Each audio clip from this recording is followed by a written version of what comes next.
Greetings, winners. How you doing? And welcome to Unveiling Reality. Hope you are all living swell out there. The living swell weekend, what can I say? All right, guys. Thanks so much for being here on this special Friday edition. Very important topic. We're going for round 2 on the Baltimore Bridge collapse, and this is a very special debunking it to pieces episode. I will be debunking it to pieces today. That is the conspiracy grift narrative that's going around right now. But first, before I get started, let me say hello to everybody out there in chat. My VIPs, T-Rex trucking in first today. Howdy, hey, hi, how you doing? Wolfram, thank you for dropping those links. Awesome to see you. Thank you for being here. And let's see. There's Shelly in the house talking trash and truths. Saying hello to everybody. All right. Kaiwan Calendar, how you doing? Yes, exactly, Kaiwan. It is. Indeed. All right. Let everybody come rolling in here from all the different platforms. Let them know we're getting live here. Guys, very important episode in terms of truth, right? This is a very important episode in terms of truth. And just to show how important, the truth is in terms of what we do, I'm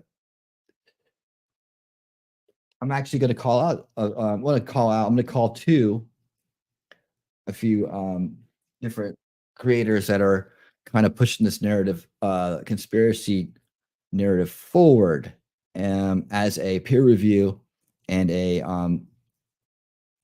handout, basically, to say, reconsider your position. Take a look at these and listen to what I have to say in terms of why it's important to do so. The knee-jerk reaction to this, in terms of the conspiracy narrative, is on this level of many other ones I've seen in the past. Like, seriously, it's getting to the level where it's ridiculous. And I see the amount of people that are falling into the grift, and it's concerning and disappointing at the same time. Hey, Arlene, how you doing? Welcome. Hey, there's Suzanne. Hello, Suzanne. Hello. All right. And it's disappointing because, see, we can never become them. We all escape this establishment narrative, propaganda aligned to us our whole lives. We can't fall right back into another becoming what they are, right? And see, that's what I was talking about with the first and second veils. Hey, cool gamer, how you doing? Right? It's that they're working in tandem in a way, right? And I'll dig into this as we go along.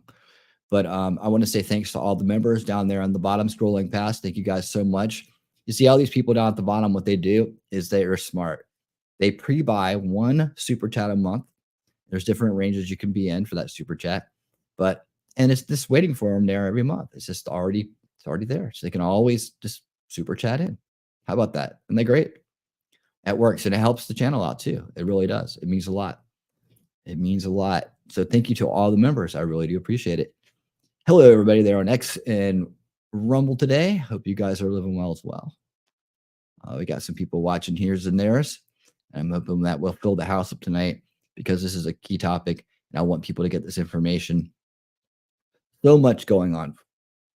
But the grift itself, right, that's going on, it's what it feels like. It's what it becomes, right? I'm going to do a show coming up called Conspiracy Grifters versus Conspiracy Theorists versus Open Conspiracy Realists, right? And that's going to dive deeper into right now I have it all set up. So we'll see. It may just be integrated into other shows, but I may do one whole show on it. It's by itself. All right. Thanks, Wolfram. There you go. Member for 3 months. What does this button do? Paul Stomp. Thank you so much. Thank you so much for being a member. I really do appreciate it. There you go. See how that works? There it is. Yeah. Do Wolfram have that super chat all waiting for him? All right. But where was I? I was talking about the grift stuff. So I'll come out and maybe do a show about that, or I'll just do a talk about it or something like that. I really want to lay down what the differences are again talk about what's helpful and what's not, right? Annette, how you doing? Thank you so much for coming by to check me out. I really do appreciate it. I hope you enjoy it. Everybody say hello to Annette. Got a great crowd here, Annette. Lots of friendly folks. All right. Um, so anyway, so yeah, on this Grift. But the deal is this, right? We want to be extra careful about these things. We never want to be the knee-jerk reaction to go try to control any narrative like that, right? Truth seekers are patient. They should be patient, right? We are supposed to be patient. We're supposed to wait for evidence and be very evidence based. Take very little on faith and all and mostly on facts, right? Very little on faith. And I'll talk about some more of that tonight as well as we go along. But there's a bunch of different narratives that are out there right now that people have just jumped to the conclusions on. Cyber attack, first and foremost. That was the very first one to come out. God forbid something loses power, it has to be a cyber attack now, right? But why does that happen? We're going to dig into that a little bit deeper. Explosions. Oh, yeah. Explosions. We'll be debunking the explosions really fast. And how disappointing it is that some creators have run out with a narrative using false footage, right? Mike, this is how smart this crowd is right here. On our first go run with this story, which I just did. Was it this week? Yeah, was it just did this week, right? Was it this? I'm like, did I do it this week? I think I did. I think I'm already back. This is how much this thing is kind of like on my mind, right? And how important that I think it is. Hey, Thomas, how you doing? Welcome, buddy. This is how important it is, is that it keeps accelerating. Like these guys aren't backing down from the narrative that's being pushed. So I'm going to show you how I debunk things. I want to show you some examples, and I want to say that to the creators I've tagged in the description, who I will be doing a peer review of their coverage of this particular episode. I like each and every one of you. I think you guys are all valuable, and I'll address each one of you like personally. So this isn't an attack, but it is has to be used as an example as to how we can better communicate with each other, how we can better present these type of situations without causing a stir or sending off a spiral of discrediting conspiracies, right? Because there's plenty of real conspiracies out there. I'm not conspiracy adverse. I believe in conspiracies. I believe they're actually part of life. They, I'm like, I go way far the other way on it, as in I'm like, they're everywhere and they're unstoppable, because conspiracy is just two or more people working together to achieve some sort of goal or agenda, right? That's basically the definition of it. So those are very easy to come by. Are they criminal conspiracies? That's a different thing, right? A lot of criminal conspiracies, at least in the eyes of a moral person, are right out there in the open. Take a look at look no further than the UN and the WEF. You can go to their websites, and they will tell you their conspiracy and who they're conspiring with. It's right there out in the open, because they do it under this veil of altruism, right? Like they're doing this for our own good. So it's a lot of mind control worked into that conspiracy, but it's a real one, right? It's a real one. Then there's the hidden conspiracy types, right? When you're asked to be taking all these things on faith, right? I got an insider. I know an insider. I know a whistleblower. I know this and that. I can't tell you who they are, but here's what they said, and now you have to believe me. Those type of conspiracies, right? Where you're asked to take so much on faith. That very famously, a famous tactic used in the UFO alien rabbit hole, which I did an entire series on. You can see it. I got a playlist for it. I had special guests come in. I walked through the entire indoctrination of the alien UFO rabbit hole, and those conspiracies, right? I walked through how people go from one point to another, where it starts and where it ends. So that's 10 episodes. It's all out there for you. That's how I do it. So in this case, right, we're talking about an event that happened that was very public, caused a lot of very public damage, right? It wasn't just a small little thing. It was a big thing. It has a lot of economic impact, right? We're going to cover all these different points that have been made, including payment for the bridge, things of that nature, how the ship operates. Can some of these claims people are making be true? People are literally going on shows like Timcast And I didn't find that video, so I probably shouldn't even have tagged him on this. The only reason I did is because Tim Pool is usually very conspiracy averse, and there I saw him sitting down actually entertaining this idea that it was done to somehow, in the Ukraine kind of range, to do something to cause economic impact to us, right? And I just think to myself, this is a very, if this thing, say it's all true, right? The whole conspiracy is true. uh, that this is a very, very like James Bondish kind of thing, right? Why not just put a bombaroo right there on in one of those containers, and when it goes under the bridge, just ignite it that way, right? Oh wait, that would look too obvious. Well, what most terrorist attacks want to look pretty damn obvious, don't you think? They want to look really obvious, and most cyber attacks are claimed immediately. They're claimed immediately. The government doesn't like to shy away from saying something is a cyber attack. So these are just a few oddities on the surface of it that we're going into. There's talk about who the pilots were, who was the crew. There's this picture floating around, this man who's from Ukraine saying that he was the master on the ship, okay, and that people ran with it, and they ran with it, and they ran with it. I'm going to debunk all of that. I'm going to debunk all of that tonight as we get into this. Let me read the chat here for a second. I'm waiting on the first I'm waiting on the first AI generated fake footage. Well, what they did, Thomas, is when they put it out there, people started speeding it up, and they didn't say that they didn't, because I saw on there it said sped up 12 times. So they speed it up, but when the average person looks at it, they don't catch the little thing in the corner saying it was sped up. It looks like a full ramming, right? They make it look like a full ramming.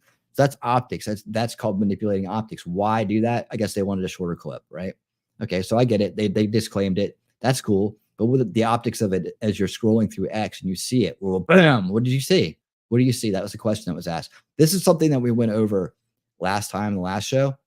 I actually went down an entire Twitter thread connected to the video I was just talking about, and showed how many people were jumping the gun, knee-jerk reactions. Oh, totally intentional. Yes, definitely. And how many of those people are sock puppets? How many people are those people who are steering the narrative into this conspiracy kind of thing? And I always put this question out to people. I was like, don't you think that who does this benefit when everybody goes off the deep end about conspiracies that aren't, without having any evidence, right? They start making things up. Every woke ass establishment shill mouthpiece out there in media now can just point right over here to this and say, you see how they're nuts, you see how they're crazy, you see how they're tinfoil, see how they think everything's a conspiracy, see, and then when the truth comes out and it's just an accident, everybody who put all that stuff out is discredited. Now what are they going to do?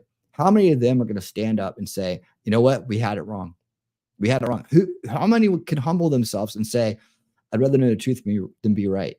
So you know what, guys, we jumped the gun on it. We've learned from this, and we're gonna do a better job in the future for you guys. That's what I want to hear from these guys, and I think that's right. And like I said, I like the coverage, a lot of the coverage they do, but in terms of this is where it's coming from. So I have to call it out. I mean, even outlets that I like and I actually play on the show, I'm making some key mistakes here. So again, this is a peer review. It's not an attack. And I want to offer them a chance to see the evidence debunked by myself and reach out for conversations. I'd love to have conversations with anybody I'm talking about here. And tonight about this topic and more and more. And about why it's important that we really, really take our time in these situations and not knee jerk. Because not only do we come across discredited, come across looking like wildly paranoid about everything, but people can be misled by it. I mean, we take the responsibility as creators not to mislead our audience, and I take it especially I take that especially as a number one goal, right? That's very personal to me here, because I've spent over a decade and a half or more going after these false narratives, both on the establishment side and the conspiracy side, the alternative narrative side, debunking the BS that will either lead us astray or discredit us, right? Because we need to be better than what we fight. We need to be better than the world we're trying to change. And if people are out there intentionally grifting off this, to get clicks and to make money off of it, then you're no better than the establishment. You're no better than the mainstream media. And that's a sad thing to say. And I don't like having to say it. So I'm going to read the chat here real quick and get back to my my talk, and then we're going to get into the videos. The debunking is coming up. It is on the way. All right, so let's talk to Thomas real quick. Yeah, it is still causing economic impact too, and it is screwing up entry to large ports. Lots of stuff will have to be trucked along in the long, slow way. That's good news for T-Rex trucking and more, because they'll get more miles for doing that. But bad news for the rest of us. But they'll get right on top of it. You bring up a good point about the economic impact. I'm going to address that as we go along, as people have a complaint about the federal government stepping in to make sure that this cleanup and this reconstruction happens as fast as possible without having to wait around for the insurance companies. But we'll have a discussion on that later in the show. Is a shipping company that owns it from Singapore, so why would there be a Ukraine captain? Well, you have to go. We'll talk about that in a second too. I don't want to jump the gun on it, but good question. Good question. But I think they just hire who they ought to hire. In fact, the people that were captaining it should have been from the port themselves. The Chesapeake Bay pilots should have been the ones piloting it, though.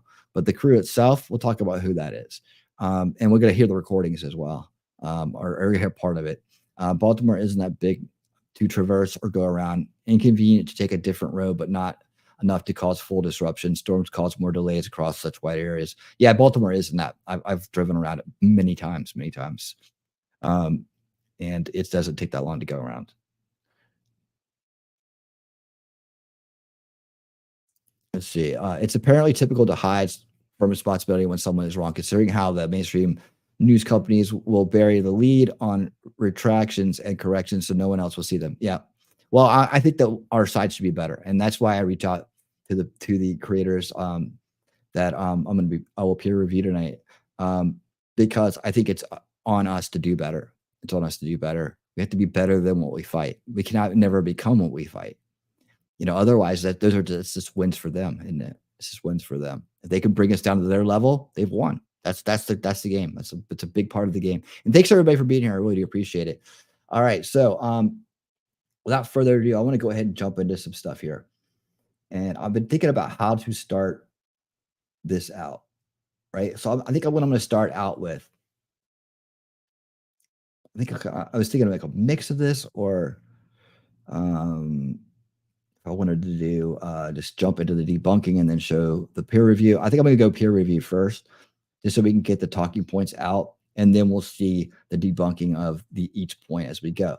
So what I want to do first is I want to talk about this channel right here. And I like these guys. I'd love to talk to these guys one day. All right. So this is a channel called Redacted, right? And I do follow their coverage on the UN and the WEF, because that is where we need to be focused. And they could do good jobs on that coverage. And I know that they do a good job on that coverage because I understand the material. I already understand it. Hey, Arby, how you doing? You can drive the Baltimore Beltway in about an hour if there's no traffic. Cool. Welcome, Arby. Okay, so and I want to say that I like these guys' coverage. I disagree with a few of the things they cover, but I don't engage in those things. I'm just like, why? I don't understand why you cover this, right? So, but I don't engage with it. I don't have a direct line to Natalie and Clayton. If I did, I'd love to talk to them. I'd love to have a communication with them about several things and just give them my points of view, give them the debunking stuff, the information that I have on a lot of these topics that they cover. But I'm going to just focus on one. Okay. Like I won't mention the aliens, and I won't mention other things. And I don't even know about this whole King Charles missing, hiding. I don't get it. But the P Diddy stuff, the UN WEF stuff, they have had Seamus Bruner on their show, who I just did the whole book. We just read the whole book, Control Oligarchs. This is the stuff we need to focus on. They do a great job on it, and I think that they have the right intentions. But without knowing them better or talking to them more, I wouldn't understand why they come to some of the conclusions they come to. But I just wanted to kind of point out a couple, and I'm not dogging them, peer review. I'm just said a lot of nice things about them. And I mean not all of it. And I won't stop using their content for WEF and UN stuff, globalist stuff, because I know the content. I've read the websites. I've done a whole series called Open Conspiracies on it. I've watched the Davos meetings, right? I've done all the work, so I know that when they report on it, what they're saying is true, right? And they're obviously want to fight for the cause, and that's the cause to fight for right there, is a fight against those guys from getting their open conspiracy through. Right. But when this coverage came out, I was very disappointed to find out that they had immediately kind of pivoted to the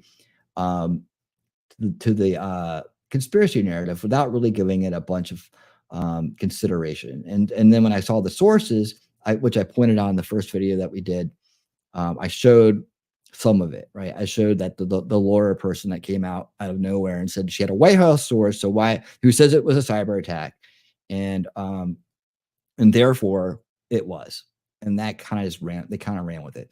Then they ran with this fake explosion thing, and so on. So a little disappointed, but I wanted to pull up some of it, and including, I pointed out, this is the video we watched right here, by the way, the one I'm pointing to. Well, General Mike Flynn says the bridge collapse in Baltimore is a black swan event. Okay, there we go. There's point number one. Gutter's Pub. What's up? Crown Target. What's up? I haven't seen you in a minute. How have you been? I'm so happy to see you. I'm happy that you're here. Welcome. All right. You're just in time for the good stuff, man. We're getting going here. All right. So this was this is the one that I showed because of this Michael Flynn thing. Michael Flynn to me is sketchy. I know some people, because Trump has said a lot of really nice things about him, but I think he's kind of a con man. I think he's kind of conned Trump. I wouldn't be surprised if I know he took some heat for some stuff. He got fired right away for doing some stuff when he was on the administration. People, he's got a good reputation, but I've caught him twice peddling bullshit. All right, I've caught him twice. One was back during the after the election and before the inauguration, right?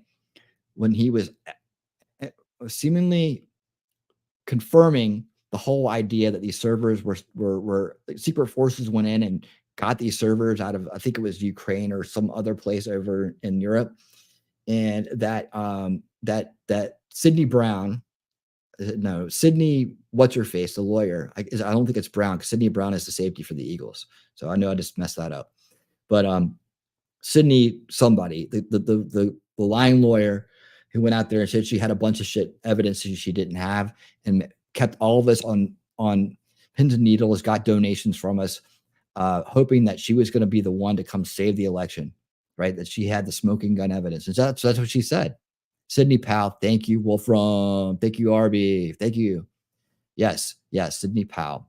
That woman, I thought she was going to be a hero, and she turned out to be a zero. I was very disappointed. But he backed up some things she had said when she was going to unleash the Leviathan. He went out and said that, oh yeah, that's a code word. That's, she's saying code for the Special Forces unit for cyber. They're so somewhat dropping a hint there or something, an Easter egg.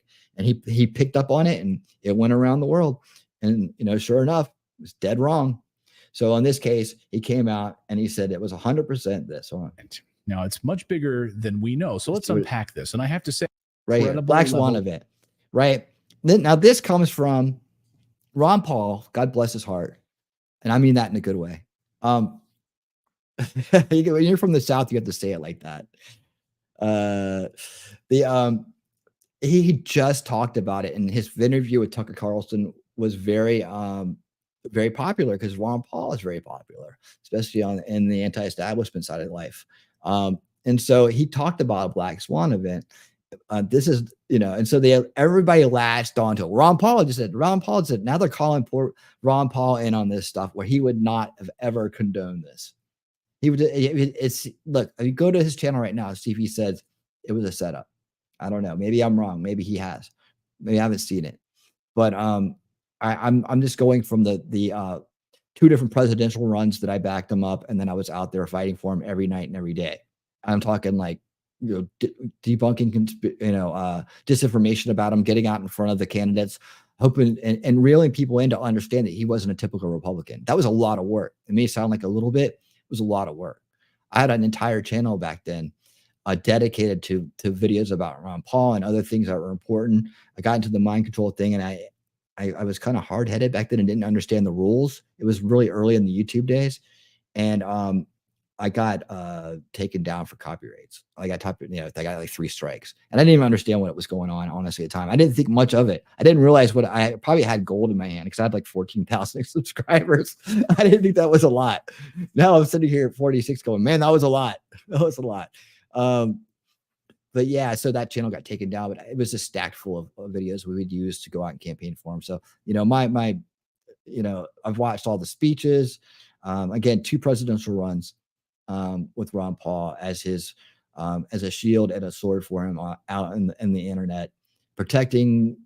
And that's how I got into this debunking thing, right? Because so many patriots were getting sucked into these conspiracies and coming out sounding crazy to the point where no one would listen to him about, Ron Paul or anything else. That was a trap. I was like, that's a trap. They would love to see us do this. That's when I realized that what the game was all about.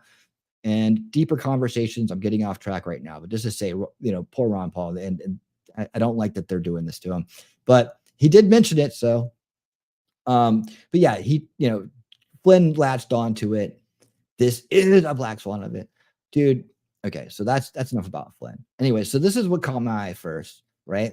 And then we get into this part. Okay, so we're talking about the Ukraine driver, the Ukraine guy, right? That's what they think. They think, okay, so why would because Ukraine's at war with Russia, so he's going to run a ship. He's going to cause a power outage and run a ship into a bridge in Baltimore, a cargo ship. Why? It doesn't make any sense. Like, they don't ever answer the question either, right?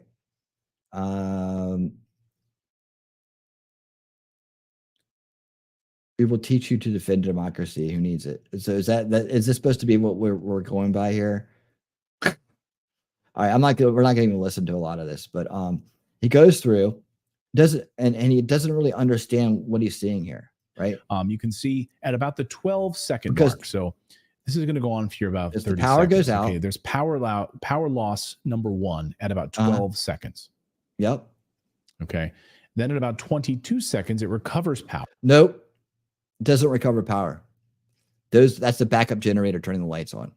All right. Experts that's why I don't understand why Redacted, Clayton. Why don't you go get experts on shipping and talk to them before making this assumption right here? Because this doesn't look good for you.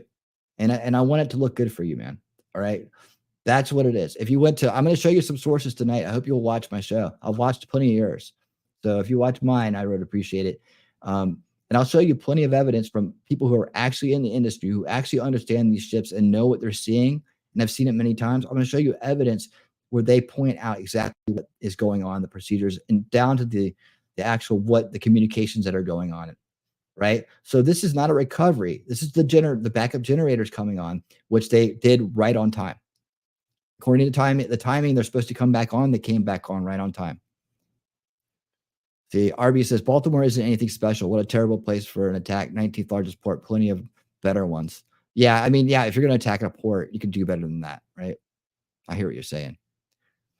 What Black Swan event is from the scientific community, and it is anything that makes up a major change to things. It is complexity. It is completely unexpected or unable to have a predicted or have been predicted by the current data. Well, I mean, okay, I could say that this bridge going down was unpredictable, but that doesn't make it a Black Swan event, does it? No, it doesn't.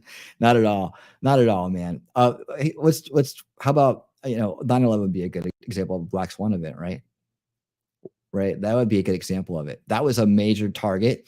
There was a major conspiracy behind that in the sense that people planned to do it, right? And whatever kind of things that went on in between to make that happen, that's some stuff to be investigated, right? I'm not going to get into the building collapses because that's been debunked. It took time to understand what happened because it was unique, but gives people some time, some smart people some time, and they'll figure it out. And I have a playlist. Did I release that playlist? I have a playlist. I don't know if I released it yet. How to debunk the tower collapses in 5 videos. So I'll check to make sure I release that, but I don't want to get into that right now. I want to talk about this, right? And this is not a black swan event, as we've been pointed out. This is an accident, a shipping accident, which when Shelly came on, who's been in the shipping industry 7 years or was in it, right? Heard about these things happening all the time, knew about these things happening all the time. So it's nothing big. All right, so let's continue here. It happens. The big thing is that it hit a bridge at the right spot. So it comes back on here. And then you see black smoke coming out of the. Okay. Black smoke's trying to restart the engines, right? The engine out of the whatchamacallit, the funnel.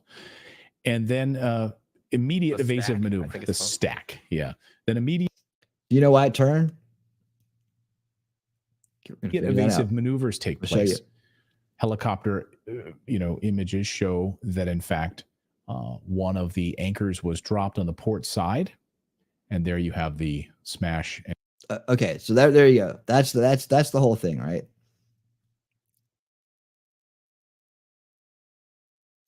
And then at this point right here, I want to get every part of this, right? All right, so now they're going to show you where they think highlighted here in white, where you're noticing the bridge. Now I've slowed it down a little bit here. Here's the first. These lights have to have power, and you'll notice an explosion. Then here you notice another one, and here another one. Watch this again. There's lights. So here we go again. There's power running to this. Play it a second time for you. So on the left side here, first collapse, and could this be some sort of light? Why would there be an explosion? A transformer blowing? Or is it something worse?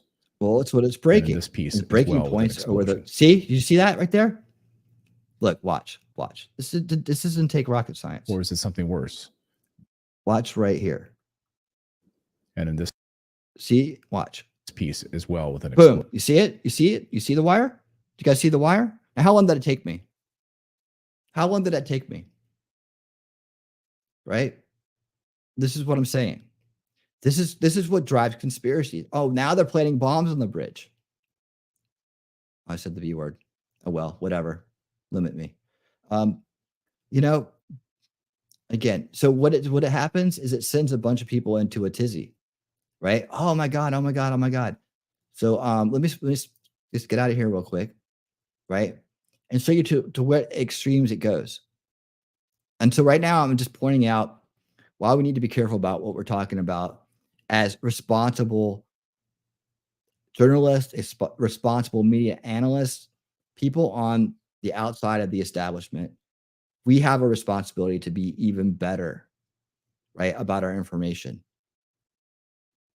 So, and that's all I'm saying, because we're all in this fight together. We're all in this fight together, and we need to keep each other in check and make sure that we're doing it as best as we possibly can. And running out with a conspiracy narrative makes it look like a conspiracy grift. Now, I'm not saying don't question things. No. Am I pushing back against anybody who questions anything? No. Don't get that wrong. Not at all. If I didn't question things, I wouldn't be here right now. Right? If I didn't do it the way I did it, I wouldn't be here right now. I've been through all the rabbit holes and back. That's why I started a channel, to share that experience with everybody else, especially people that are just new to being outside of the establishment narrative, right? What does that mean? What can you expect? I'm here to be your fast track, your roadmap, anything you need in that area, because I've already done it. I'm in the first class. Like I was in the class back in the before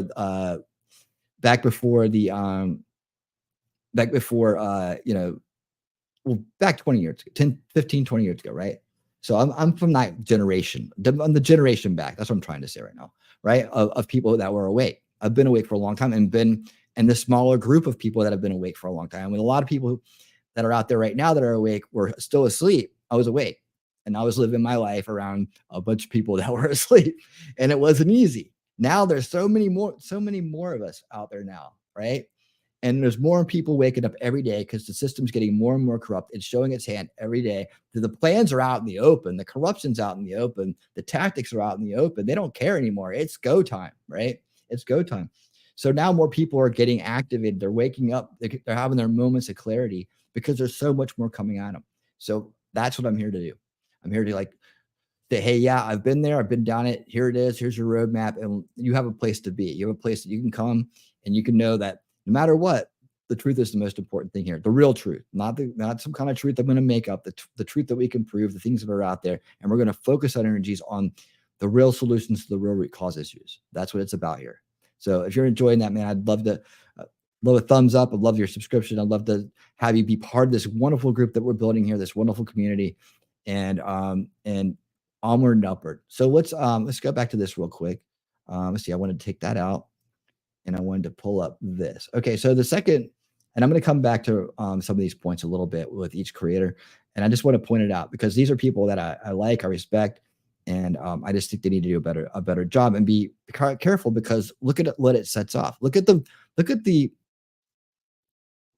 the results, right, of setting off this kind of wave of conspiracy right here in 2024, right before the elections, an election year.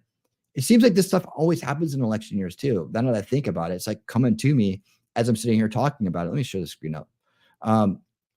It's coming to me. It's like, yeah, that's when the last big round of weird conspiracies of events coming out started mounting up, man. I mean, I'm thinking like back in like 2011, right? 2012. There's so many going around. This one seems to kind of be going that route. I mean, they need something. They're losing, right? So we can't give them anything to work with. And now they're going to look at this and be like, oh yeah, you see how, they all thought this, they all thought that. They thought it was a cyber attack. Here's the evidence of why it could never be that. They'll just fry us with it. And not to mention, it causes division. It causes people to freak out unnecessarily. It causes people to live in fear unnecessarily, right?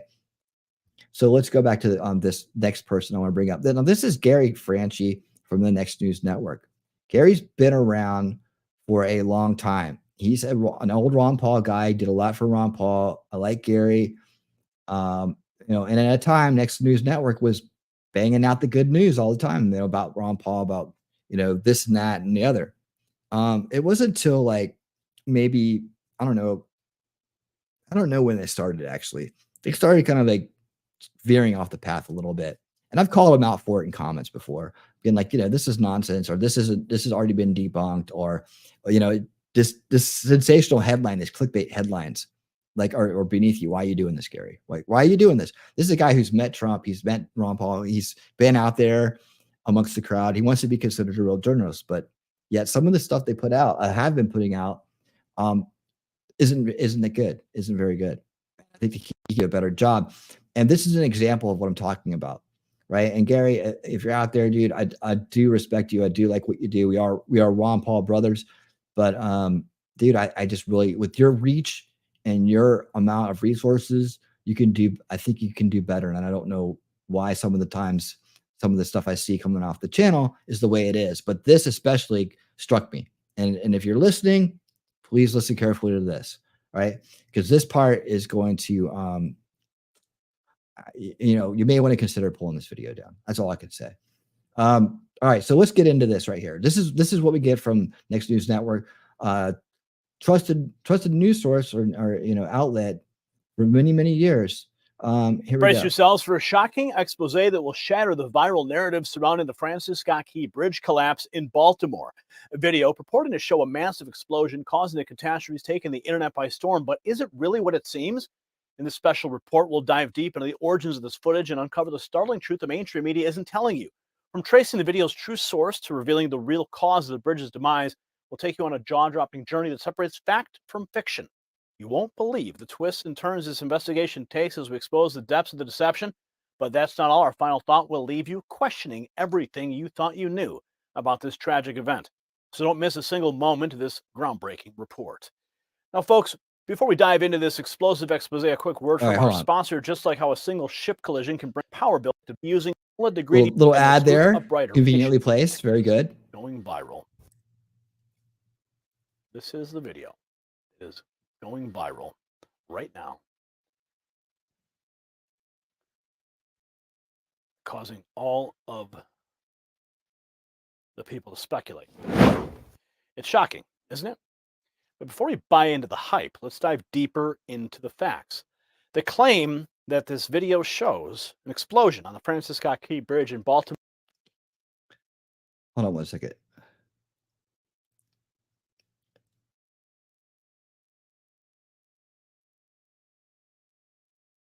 Oh, I might have this wrong, actually. Let me see.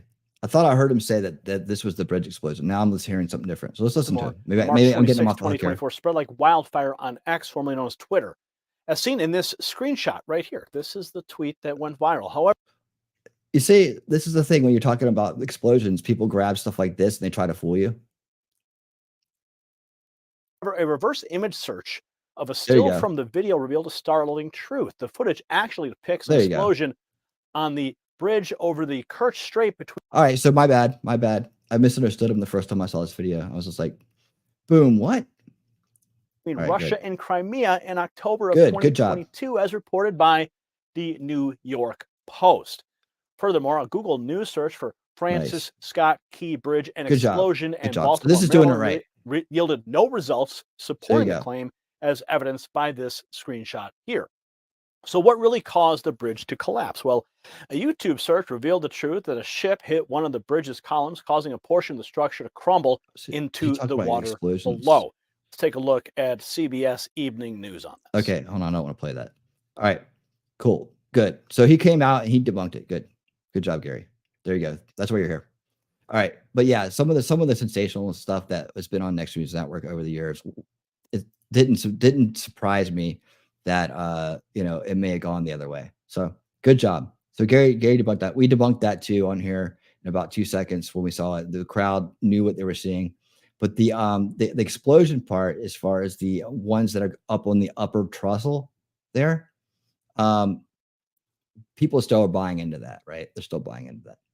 So yeah, I discussed the Tim Pool thing. I'll look for the video that I saw him have. He had this girl in there who was talking about how it was a targeted hit because there was toxic waste or like chemical waste or something like that could be traveled down that highway. It's one of the only places it could do it. And he was troubleshooting into that. And I thought it was interesting because he never entertains conspiracies at all. So yeah, good job on that. I'm glad I got that wrong because I like Gary and I would hate to think that he was pushing that narrative about the explosion. I obviously just misheard that. And so there you go. See, rather know truth be right, humbled easily. Yeah. So good job, Gary. Like, yeah, seriously, some of the sensational clickbait headlines, you gotta be kidding me, man. All right. So let's get into the debunking part of it. I want to start with this guy right here.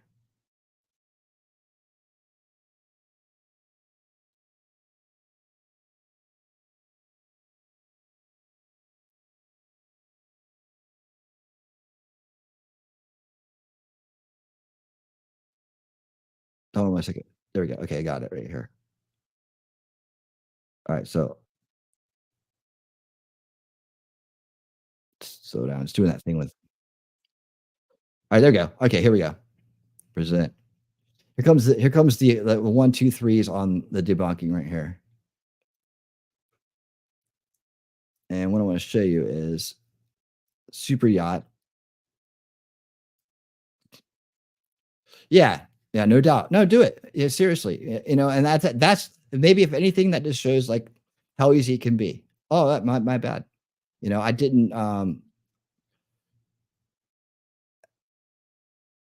I mistook that. So I'm gonna actually even untag it because no need to talk about that. I didn't watch the rest of the video. Maybe he went into some other stuff later on. It didn't matter because what I had it saved for turned out just to be a mistake. So there you go. Real easy to do. It's interesting when they rebuild it, if they are going to keep the overall structure as continuous span, allowing for similar access to. I doubt it. I doubt they're going to do that. They're probably going to look at it and see how can we do this better? How can we avoid this in the future? And then maybe apply it to other bridges. It's like that's the way these kind of accidents work. Like when they rebuilt the World Trade Center into that Freedom Tower, they used the lessons that they learned about the failure in the last buildings to build this one, and that's explained in that playlist, which I have to make sure is unprivated. Okay, awesome. Okay, good. I'm very happy that that turned out to be the way it was. Because I was just really disappointed. Gary's a good guy. All right. Hi, welcome back to the channel. Okay, so we've had a lot more information on the awful incident in Baltimore. We're going to talk about the timeline of what seems to have happened on board based on footage filmed live at the time and AIS data, etc., and discuss a question that seems to be coming up. Was this an accident or was it deliberate? So the timeline, the vessel left the dock at 0441 hours UTC, which is 12:41 a.m. Now this guy's super yacht, right? He does this. This is his channel is about this. He's just picking the story up because he understands it. He's an expert in this stuff, right? So you're going to see the people that I'm going to bring up and to have discussed this are all experts. They're all outside the establishment. In some cases, they're outside the country, right?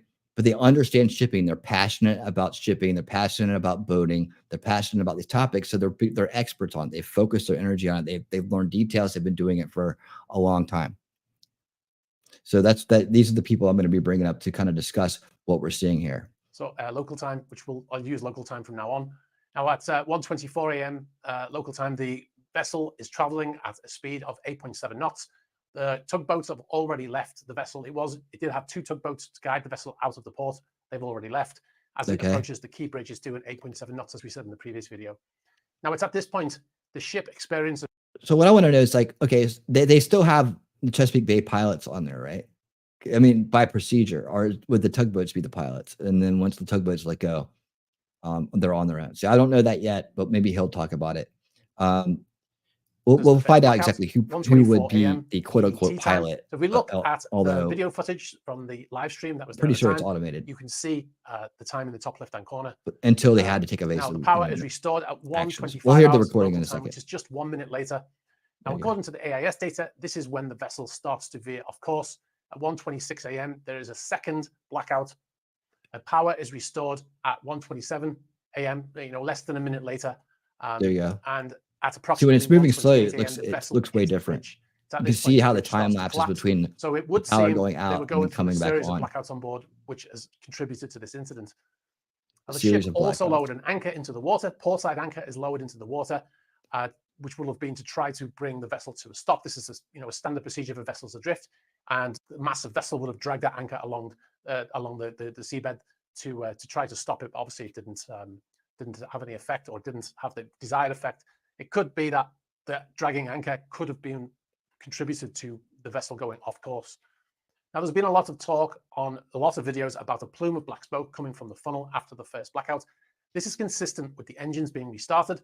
It's normal to get these plumes upon start. There you go. So the plumes, that's normal when they're being restarted. So we did see a regain of power here. It goes out, backup generators come on, then immediately following, the power comes back on, and then the smoke, trying to restart the engines. Now it goes off engineers who've worked on ships like these, when the ship blacks out, the engines would have gone offline and everything on board would have had to have been reset. The generators are giving power to equipment, all the controlling equipment, such as the computers, etc. Now you can see the power when it comes back on. That's the generators back online, which obviously give them power to the lighting. And then a few seconds later, about 10 seconds later, you see the black smoke as the engines are restarted. So a mayday call was made from the ship before the impact, and this had a... Yeah, so that kind of like debunks the whole idea that someone who was on there intentionally steering it into the bridge, and somewhat does, because if they're trying to cause mass destruction and harm, they're not going to call mayday and help and say, hey, clear the bridge, unless it was one person doing it and another person called the mayday who wasn't aware of it and they couldn't be stopped. I don't know. That whole idea is kind of weird, but yeah, they were trying to save lives here. Massive effect on the incident. It could have been much, much worse, which we'll go into in a little bit. You guys on the north side, hold all traffic on the key bridge. There's a ship approaching us, just lost their steering. So until you get that under control, we got to stop all traffic. Just make sure no one's on the bridge right now. Now, a number of questions have come up based on other videos, comments, various different places. We're just going to go straight into them and discuss each one on its merit. Emergency generators. Does the ship not have emergency generators? Well, yes, this ship would have had an emergency generator, or will have an emergency generator. They are a requirement, and it would be connected to its own emergency switchboard, connected in parallel with the main switchboard. Obviously, it recognizes if the main switchboard goes offline, then it will, if it detects the blackout, then it will automatically start up. Now, it'll also have its own separate fuel supply. Now, the emergency generator is required to come online automatically within 45 seconds of a blackout. And we've seen from the video footage that it's around a minute for the power to come back on, right? So the emergency generator may have done its job, but they were able to restart the main generators very quickly, so it probably didn't have any real effect. Now, the emergency generator supplies emergency power to the ship, to critical systems and instruments such as watertight door, alarms, communication equipment, steering gear, emergency lighting, and of course, navigation. However, like I said, as we saw in the video, the engineers appear to get the main generators back online within a minute. How do I know the main generators are back online? Because of all the lighting that comes on the exterior of the ship. The emergency generator will only give emergency lighting, which is designed to help crew to escape from a ship if it's in trouble. All the spotlights and stuff wouldn't come on with emergency generators. Now, the Mayday call, one report said that depending on how the Mayday was sent, either by VHF using a unit on board the ship, which is powered by the ship, or via the pilot's handheld radio, may determine if there was a loss of power. I don't subscribe to this. I don't see how that would work, because all of the radio equipment on the bridge, VHF radios, is all connected to a GMDSS system, which has its own 24-volt DC power. And that's the primary power is the battery. And if the power goes off on the bridge, then the radios will be unaffected because they'll already be on the 24-volt DC power supply. So even if they Pass, what's up? Real one, hashtag real one. How you doing, man? Thank you for being a member. I really do appreciate it. Member for 2 months, Pass. Thank you so much. Hey. Yay. All right. So happy you're here. Let's see what we're saying out here. Got some chat going on here. Yep, you do have to train yourself to have emotional control and make rational decisions. Yes, absolutely. Because everything in your life is trying to train you not to have that. Let's see. Yes, they feel panic, develop a theory, find the evidence. I'm learning to look at the data, discern what is credible, develop a tentative idea, and at least rule things out go from there. Yeah, exactly. That's how you do it.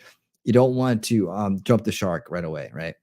You want to make sure you understand everything before you come to a decision, and to keep an open mind that you may need to change your mind about some things, right? They did have a blackout on board, the radios would still be functioning. So whether or not they use that radio to call the Mayday is irrelevant, I think. Now, if the Mayday was sent, the Mayday would more likely. You already said, hold on, let me back it up. On board, the radios would still be, it goes off on the bridge, then the radios will be unaffected because they'll already be on the 24-volt DC power supply. So even if they did have a blackout on board, the radios would still be functioning. So whether or not they use that radio to call the Mayday is irrelevant, I think.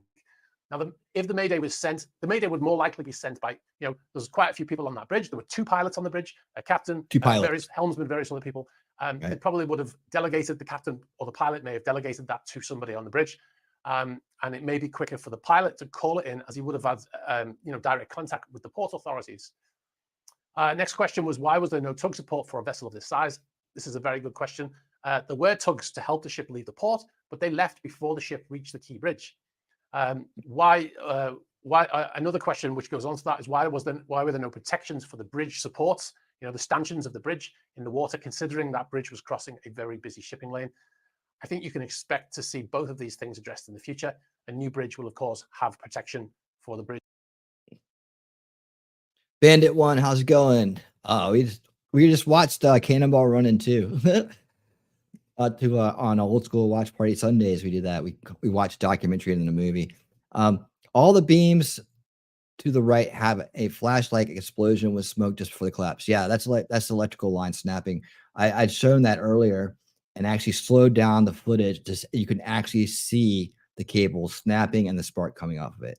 If you slow it down enough, the one, especially the one on the far right, you slow it down enough, zoom in a little bit, you can see the actual cable snapping. So it's just power. It's just sparks. If anybody knows anything about demolition and what it takes to kind of blow something apart like that, a little spark ain't going to do it, especially when it's already collapsing. Like it would have been like bang, bang, bang, and then it collapsed, right? It wouldn't be like I'm collapsing, then bang. You see? Yeah, buddy. Right on. Keep on trucking, Bandit. Thank you, man. Thanks for being here. I appreciate it. Bridge to prevent reoccurrence, and no doubt vessels of this size will require tugboats to transit through this area in the future. Another question that's come up quite a lot in the comments as well. A lot of people seem to think it's obvious that it's a deliberate event. Everything we've seen in the video footage and heard suggests an accident from a Mayday call prior to the accident. The power issues they seem to have on board. There are also two local American pilots on board the ship at the time of the accident. Now, I'm sure the authorities will release audio from the ship's bridge. You know, the voyage data recorder records the audio on the bridge. I'm sure they'll release that, which will also help us to understand what was going on that bridge. There are no signs or hints or proof that it was anything other than an accident. Now, apparently a UK-based cybersecurity firm said it could have been hacked to black out the vessel. Well, yes. And they would say that because they're a cybersecurity firm, right? You know, if you ask them what the problem is, they're going to point to a computer problem, right? Because they work with computers. The ship's bridge controls are not, the ship's integrated bridge is not connected to the internet. Oh, you guys hear that? The ship's integrated bridge is not connected to the internet. There it is. Go look it up. Not connected to the internet. Let's see what he has to say. They are standalone LANs, local area networks.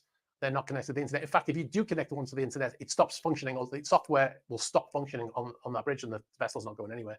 You know, so if you try to plug it into the internet, it's just not going to work. The equipment's not going to work. Now, that means that they're using that for updates, right? Been a lot worse, right? The injuries could have been so much worse. The police stopped the road traffic on the Key Bridge in less than 30 seconds once they received a Mayday call from the vessel. That's an amazing response time. It is. You can see the bridge structure also collapsed onto the deck of the ship. And as you can see from this footage here, it's gone through the decks and probably onto the mooring platform. Now, there would have been crew in those mooring platforms, possibly could have been crew in there. You know, they dropped that port anchor, which shows that they were there was a crew in there. You can't do it from the bridge. It has to be done locally. So there would have been crew in there in these areas dropping those anchors. So it could have been fatal to the crew on board also. So, you know, it could have been a lot worse. I know it's awful for those. There are currently 6 people still missing, presumed dead now. And it is an awful situation, but it could have been so much worse if they hadn't closed that bridge. I mean, you can see in the footage, there's a big truck with a trailer on the back, which crosses over literally a minute before the bridge collapses. And so it could have been so much worse. Anyway, guys, I'm going to leave it there. Thanks for watching. Oops. That's how I wanted to do it. Okay. There you go. So there you go. That right there alone eliminates the cyber attack. And we went over the explosions as well.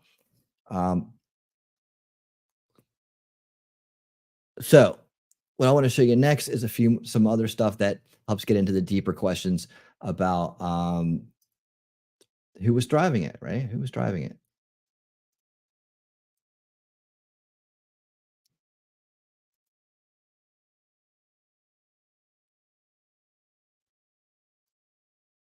Okay, here we go. Who was driving the boat? Was it rogue Ukrainians? It's like, let's figure it out. Eastbound and down, baby. Woo! You gotta watch Smokey and the Bandit again. Thought there was a mention that there was something previously wrong with the ship that had been repaired a while back. So if I suspect they fixed the issue, but did not realize something else caused. Yeah, it could be. Could be. Yeah, we're gonna get into that too. I think I have that. Let's see. I'm pretty sure I do, but I heard the same thing. If not, I'll just discuss it if I can't find the footage. But the I've been to so much of these pop up, and then I run through them, and then I save them, and then I put them in a playlist for the show. So I will release the playlist, this playlist that I'm using right now. That'll have all the information on it. So you could just drop the playlist to somebody who's not believing like how things are working, or they're kind of living in a little bit of fear. You can drop this playlist to them to help them understand the facts from sources that they can trust. There you go. All right, let's get to this next one. There we go. New questions are unfolding for investigators now getting their first look inside the crippled MV Dolly cargo ship. The latest. You guys remember when we stopped that? Do you remember when we were last time we were debunking, and that holding for investigators now getting their first look inside on X was like the crippled MV. What do you see? And they thought this was a sign of the Templar, Knights Templar. They were marking this ship, Dolly and that cargo ship. And that this thruster symbol was a 3 backwards, so 33 for Masons. This is what I'm talking about, guys. Latest goal is piecing together the final frantic moments on board the ship as it careened helplessly out of control and into Baltimore's Key Bridge, causing it to collapse. 6 contractors doing pothole repair are now presumed dead. Our thoughts and prayers are with their loved ones whose lives are never going to be the same. The latest discovery, the Dolly's black box, known as a voyage data recorder. Oh yeah, they still exist. You think they sunk? They think they caused the cargo ship to smash into the bridge? Some good stuff there. That's actually yeah, that's actually not the Knights Templar. It's a symbol commonly used on ships. But yeah, it's good to know they're still around. What do they do these days? I haven't checked into them lately. Dolly's has been recovered and is being analyzed by the National Transportation Safety Board. We've sent that back to our lab to evaluate and begin to develop a timeline of events that led up to the strike on the bridge. And we hope to have that information to share with the public later today. The recorder captures data like heading, speed, and water depth, as well as the condition of the engines, thrusters, and rudder, but also audio on the ship's bridge, where the crew called for dropping anchor in a last-ditch emergency maneuver. The pilot made all of the right calls in a timely manner, but the voice recorder will confirm that. And I think this investigation, all of the pieces are in place to have a successful, conclusion. The real challenge will be, how do you prevent this from happening again? The search for the missing Wednesday, hamstrung by poor weather and heavy rain, deemed too dangerous to continue among the jagged pieces of the bridge in the murky Patapsco River. You could have 20 parts that are suddenly going to change position. Diver could be dead in a matter of seconds, and he wouldn't even know. How you doing? So we are on a cargo ship about the same size as the Dolly, but we are navigating San Francisco Harbor in this case. This is all a simulation, but we have a real captain, Captain Morgan McManus, who is going to walk us through possibly what could have happened in a total blackout situation, as you call it, aboard the Dolly. Yes, so we have a cadet simulating the mate on watch. We have another cadet on the helm. Go left 15, please. And the Dolly would have lost both propulsion and steering? At a full blackout, they would have lost everything. Full blackout, yes. You call it. Right, so we could run the blackout right now from the control room. So there we go. Alarms will start going off on the bridge. Start getting alarms. The mate on watch is going to try to figure out what the alarm is. The engine room is now calling to tell us what's going on. Bridge, mate on watch. And in this situation where you can see the pylon coming and you know it is disaster, can you drop the anchor? What are the, you guys train for these scenarios? Right. You're gonna try to do everything you can to stop from hitting it, whether it's running the engine full astern to take the speed off. We've already come down to almost stopped in the water now. And then you would be letting the anchors out. If we couldn't get the speed off the vessel, you can lower both anchors down and have them drag or kedge along the bottom to create resistance to slow the ship down. But for that to work, you need time and you need distance. The captain's going to be dealing with the engine room and getting on the phone and figuring out what's going on. So they would be going over, grab it. Room right. Would be I think that's where the real chaos That's where the real chaos is. So now if they call back and say we have power, the first thing we're going to do is then go emergency full astern to try to stop. Because it looks like they do establish power just before they hit the pylon, yes. before they hit the bridge. A billow of smoke comes out. They start trying to go astern, get the speed off. This must have been high anxiety at this point on the bridge, trying to deal with this. Oh, and incredibly stressful. Watching that first video clip, when I saw the total power go out on the ship, I knew there was a major problem going on. So one of the things we wanted to show you was what it would look like at night. We shot the simulation during the day so we could see everything, but this is much more what it would have looked like for the Dolly in Baltimore Harbor. It complicates things at night, I take it. It does. You have you need the bridge dark so you can see the lights outside, but you also have ambient light from the skyline or the terminal coming in. It also, in darkness, you lose some depth perception, which makes it a little challenging to actually judge your distances as well.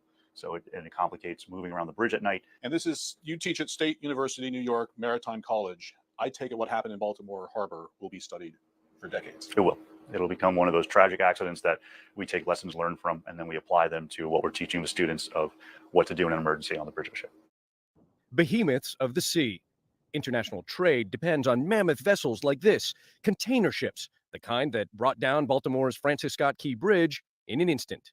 Up close, you realize just how huge these ships really are. This container ship here, it's a bit larger than the Dolly. That is the Singaporean-owned container ship that brought down the bridge in Baltimore this week. The Dolly was built in 2015 and is 300 meters or 984 feet long, capable of carrying up to 10,000 20-foot shipping containers for a dizzying variety of commercial interests. When you look at international shipping, this is kind of the typical case. Here's a Singapore flag vessel with a Singapore company leasing the vessel to a Danish company. The insurance for the cargo is British. The classification society that observes the vessel is Japanese. There have been 3 deadly incidents recorded aboard ships managed by the Dolly's operator, Synergy Maritime, in the last 6 years. An accident with a ship elevator killed a crew member in Australia in 2018. In 2019, an officer went missing after having likely fallen overboard in Singapore. And last year, a collision between a Synergy maritime tanker and a dredging ship killed at least one sailor. Meanwhile, in June of 2023, Chilean authorities briefly held the Dali, reporting a deficiency for unreadable pressure gauges related to propulsion and auxiliary machinery. This is what you want. You want, inspectors to go on board and find issues. And are they corrected? Now, the bigger issue here is going to be, did this ship have certain violations that were causing it to, indicate a kind of a habitual problem? Synergy says it's cooperating with U.S. investigators, and a spokesman tells CNN it would be inappropriate to discuss any previous incidents at this time. Singaporean transport officials say the Dali's crew reported a momentary loss of propulsion shortly before it slammed into the bridge in Baltimore. Look at the size of this container ship next to Hong Kong's Stonecutter Bridge. At the time that Francis Scott Key Bridge was constructed in the late 70s, container ships like this simply didn't exist. They were not being built at that size and scale in those days. Just last month, China witnessed a deadly cargo ship collision with a bridge on the Pearl River in the city of Guangzhou. At least 5 people died as vehicles plunged off the stretch of collapsed bridge. Authorities initially blamed the crew for the accident. Global supply chains rely on these enormous ships to move goods around the world. The Baltimore bridge disaster may force some to reconsider the size of these ships and the potential damage they can do when things go wrong. Ivan Watson, CNN, in the Port of Hong Kong. The Port of Baltimore is one of the biggest economic engines for the state. The impact alone is $191 million. Oh, look, he's look, he's part of a local 333. He must be working with the Masons. Day when that shipping channel's closed. 15,000 jobs depend directly on the Port of Baltimore. Joking, More than 100,000 other jobs linked to it. Scott Cowan represents a couple thousand of those workers. So this being blocked is, would you say it's worst case scenario? Oh, it's catastrophic for us. The port handles billions of dollars worth of foreign cargo each year. That includes more cars and trucks than any other U.S. port. It also manages heavy farm machinery, imported sugar, and coal exports. The extent of the impact hinges on how long the channel is closed. There is quite a few ships that are stuck in the harbor. There's a bunch of them down at the anchorage, and some ships have been diverted to other ports. Meantime, several cruise lines have to reroute operations out of Baltimore. It was so surreal. And, I watched in horror, like I'm sure everyone else did. The Carnival legend left. How do you say her name? Is it Regina or Regina? Ali. On Sunday, set to return in 1 week. Carnival now temporarily moving operations to Norfolk. AAA manager and former police officer. Now, if you're strategically going to try to cause a stir and attack a port of importance, Norfolk would be a good place to start. Jaina Ali is on board. We know that the cruising industry will be impacted out of Baltimore. It's significant. If the channel isn't cleared by the end of next week, Cowan says things could take a turn for the worse. We lost lives, and that's what matters more than anybody's paycheck. But again, the whole state of Maryland's economy is hinged on the Port of Baltimore. This is Super Yacht News with E-System. Okay, so that leads us into the next kind of thing. The whole idea of Biden coming out and saying he was going to that we're going to pay for this, and that kind of just took that. Some people kind of went off on that, right? We're going to pay for this and get everything working again. I mean, we got a lawyer in the crowd. Correct me if I'm wrong, but isn't that kind of what the Constitution, federal government should kind of do? It's infrastructure. It's international highway, international. I mean, yeah, it's a national highway. It's a international shipping lane. I mean, it's infrastructure. It's economy, and it's an emergency. It's a crisis, right? We're production down in Baltimore right now, and it's key, as everybody just got through saying. So why wouldn't we expect the federal government to step in and whether it be cleaning it up or whatever? In this case, it seems like finally a good use of our tax money, in my opinion. And you can always go back and get the money from and they will go from the insurance companies. They'll just deal with the federal government. But I mean, and do you think about all the waste and where all of our money goes to all these stupid woke programs, to countries overseas that shouldn't be getting it, to wars we don't want to be in, to all the places that our money goes? People are complaining about getting the shipping lane cleaned up and building a bridge. It seems like for the first time they're using the money right. you know, and you could always go back and charge the insurance companies, whatever. They're going to pay it. They're going to pay it to the U.S. government, right? I mean, to me, this is probably, I mean, if they go through with it, this is a good move. I'm not complaining about this. I'm complaining about all the other stuff they do with the money. I'm not complaining about getting Baltimore back on its feet and then collecting from the insurance company later on. I don't understand that anybody complaining about that, where they're coming from, or how is that is somehow connected to a conspiracy to blow up the bridge. I don't know that people are actually connecting that dot, but they're simultaneously complaining about the fact that we're going to initially foot the bill to get the port back up and running, save Maryland's economy. You know, I just don't see what the pushback is on this. So did the black box stop recording before the crash? Let's find out. Hi, welcome back to the channel. So NTSB officials are now on board the Dali container ship that crashed into the Francis Scott Key Bridge in Baltimore. The footage here you can see on screen is from the NTSB team on board as they start their investigations. Now you can see the mooring platform where the crew would have dropped the anchor from in the footage. Just seconds before the impact, the crew were right there, standing there, trying to get that anchor lowered. Again, lucky there were no fatalities on board this ship, because as you can see, the bridge has collapsed straight onto that area. Now, according to the Associated Press, the Coast Guard has downloaded the voyage data recorder information and sent it to the NTSB, which is using this to build a timeline of what led to the crash, and a preliminary report is expected in the coming weeks. Now, Singapore also plans to carry out its own investigation. The vessel was flagged in Singapore. Hold on. You telling me the United States government can't get money out of an insurance company? Why would we never get it? What history? Pull up the history for me, because I haven't seen the history on this, so I may be wrong, but show me the history. They said it's more to do with identifying lessons for the future rather than to determine liability. Now, a Ukrainian man who was listed on a maritime jobs database as captaining Dali for about 5 months in Oh yeah, here we go. Back. Sorry, we didn't wrap this up earlier. Back to like who the crew is. Here we go. 2016 is being blamed for the incident online. This man was not the captain on board. He worked on there in 2016. He's not the captain on board there now. The Dali's captain and 2016. This is another one that we saw being pulled up as evidence and stirring an entire tangent about Ukraine being somehow involved in this. You see? Do you see what's going on here? Like, by knee-jerking this information out there, right? And said earlier that, you know, it was just for clicks or something. I guess he was talking about that. The stupid just doing to get views news reporters. Just doing to get. I mean, that's the problem I have, dude. If an outlet like Redacted is just doing this sensational conspiracy grifting, you know, the truth community, the people that are living in truth, the truth community, that's got a bad connotation to it now.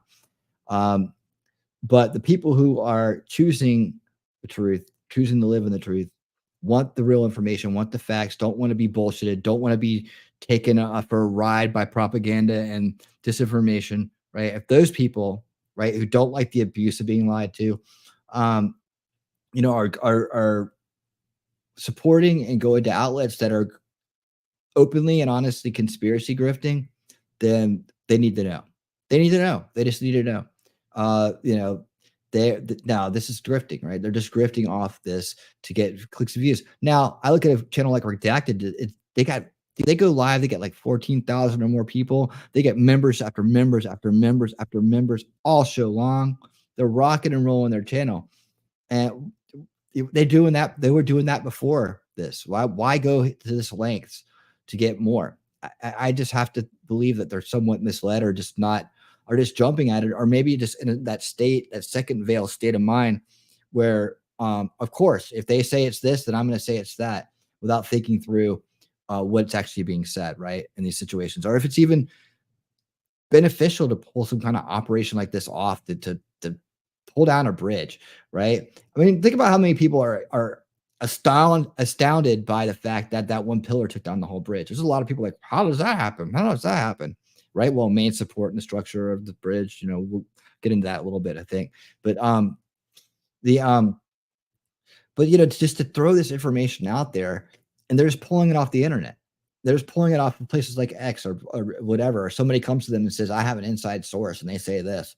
Oh, by the way, we're a cyber company, or whatever, taking these people at face value and then running to report it. I'd be like, well, let's wait and see, or let me check it out. And maybe it is just a grift. And that's, if it is, I got a serious problem with outlets that intentionally grift. I know there's plenty of intentional grifters already. Right? There's plenty of them out there already who make a living at grifting, and they know they're doing it, and they don't care that they're hurting people or they're abusing them with information. They don't care. But I got to give them a chance. I got to give them a chance. If Redacted comes out and says, look, we were completely wrong on this. We've learned a lot from this. That's cool. And they're just the ones that I'm picking up on. There's tons of people out there doing the same thing, all over X doing the same thing. The individuals. Now, the reason why I'm pulling out and singling out Redacted tonight is because I think they do good work in other areas, and I'd like to see them learn from this and say, hey, this, our company, our name, our brand, it means something. We want to continue to grow. We want to continue to be trusted. And and when this comes up, you have our guarantee. We'll take back things that we got wrong, and I think that they will. So let's continue with this. So the Ukraine guy was on there in their video as well. This Ukraine guy down here, 2016 is when he worked there. No one bothered to look that up, huh? Here's who the real crew is. And the crew are all from India. Synergy Marine Group, the company that manages the ship, said in the statement is that there are 22 crew on board, all from India, according to that company that owns the vessel. 22 crew on board, all from India. There it is. Synergy Marine Group, ships management company, right there with a P for no. There you go. They're definitely from India. See? Yeah, 22 on board, all from India. Now, if somebody want to come back, now I'm wondering how many people that are like bought into this and a little bit, maybe they're feeling that cognitive dissonance, or they're feeling a little bit shame. Don't feel shame about being taken in by these things. Learn from it. Become better for it. Become more alert for it. Become more formidable for it. Right? That's what I do, and that's what everybody who's been on the path a long time has eventually learned how to do. Right? Because there are plenty of potholes and rabbit holes for you to fall into as soon as you reject the establishment narrative. They're all waiting for you.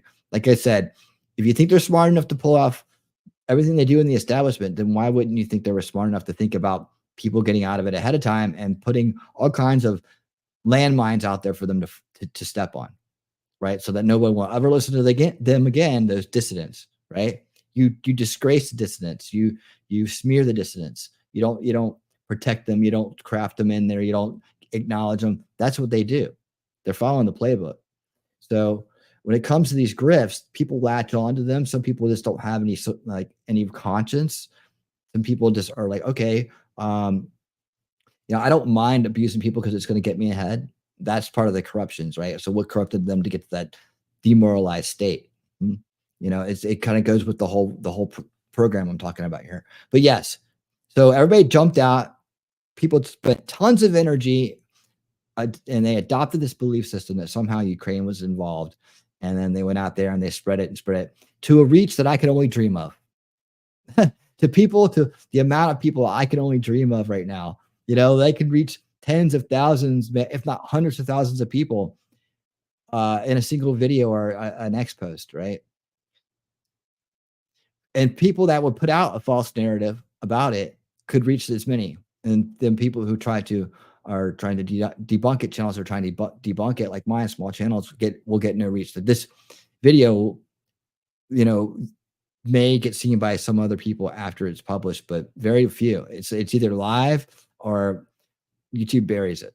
So I'm happy that you guys are here with me tonight to do this and walk through this. You guys will be some of the smartest people out there on this topic, and you'll be able to hopefully put your energy into helping more people walk away from the conspiracy grift narrative. Let's see. I worked for shipping for 7 years. I had to deal with government ships, so many hazmat spills, military shipments. See, furthermore, if you're hauling dangerous cargo, you're literally going to position it right next to the crew compartment, not most likely not. The crew goes down. There is no one to stop further damage.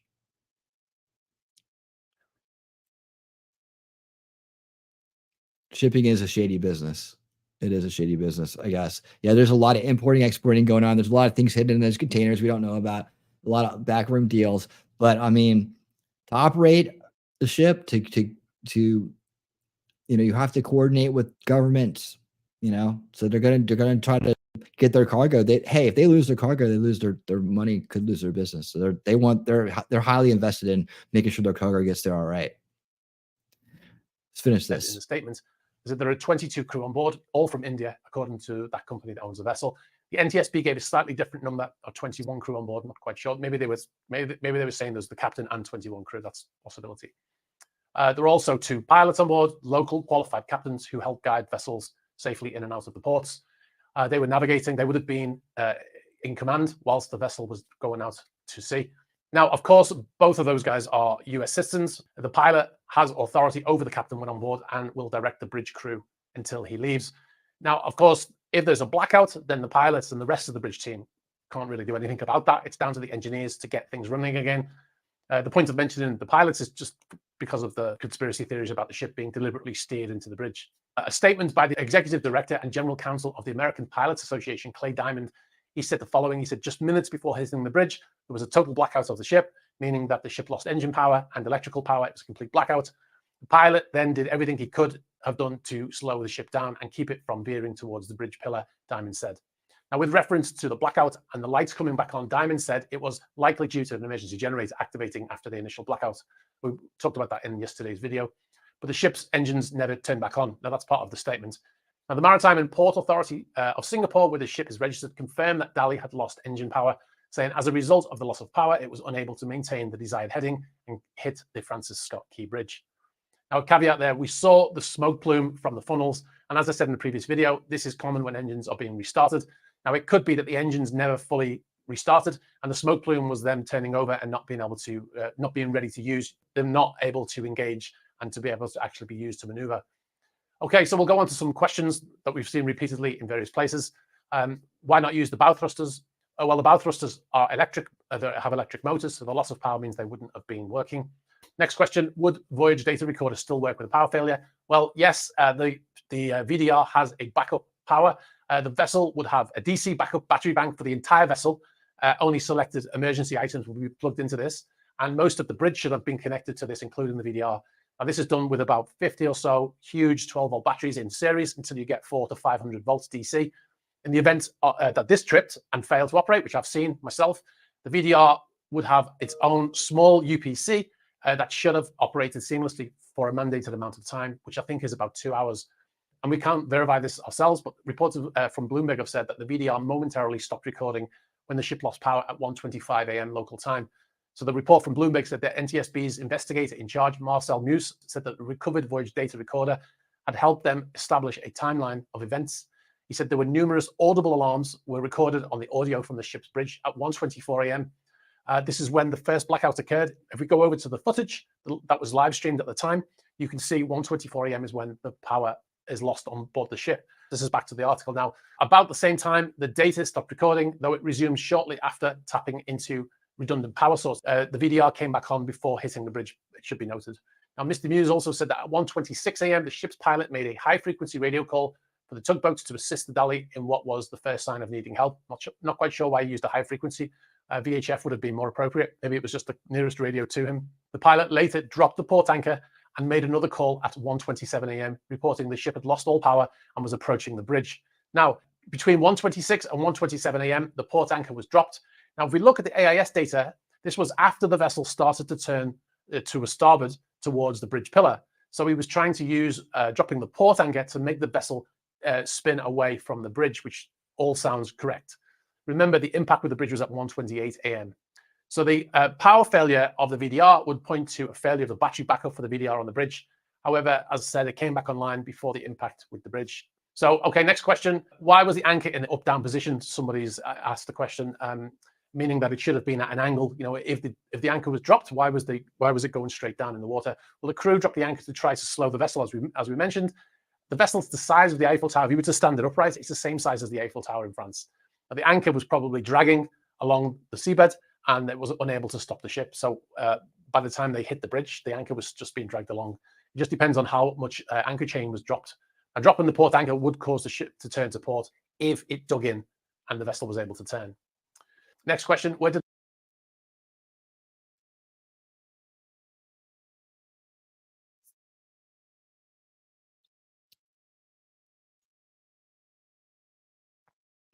I don't know how many boats you've piloted before.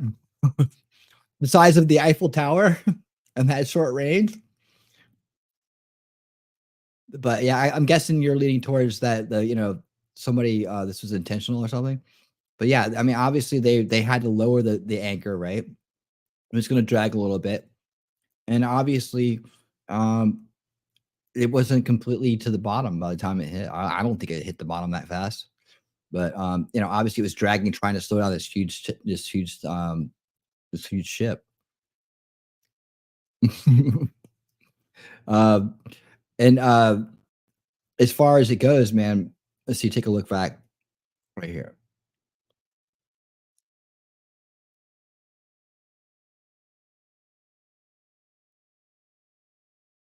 I don't know. See, I don't pilot giant ships, so I can't make assumptions about what they're going to do or what makes sense about it.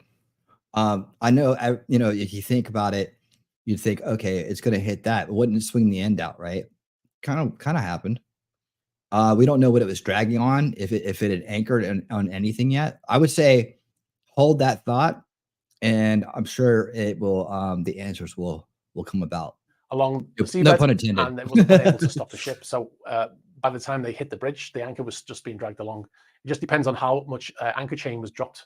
And dropping the port anchor would cause the ship to turn to port if it dug in and the vessel was able to turn.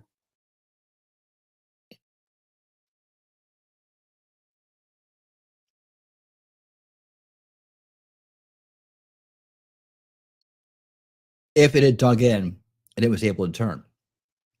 Until I said we don't know what happened to the anchor or how much the anchor was dropped. You have no idea. Time will tell. So you put that one, put a little label on that, sit it on the shelf, and guess it'll come back around.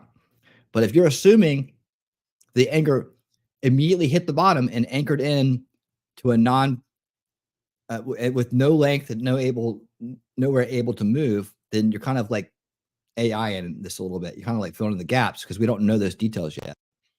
The details will come. Hang tight on that. Every single time someone's kind of come out with one of these assumptions, right?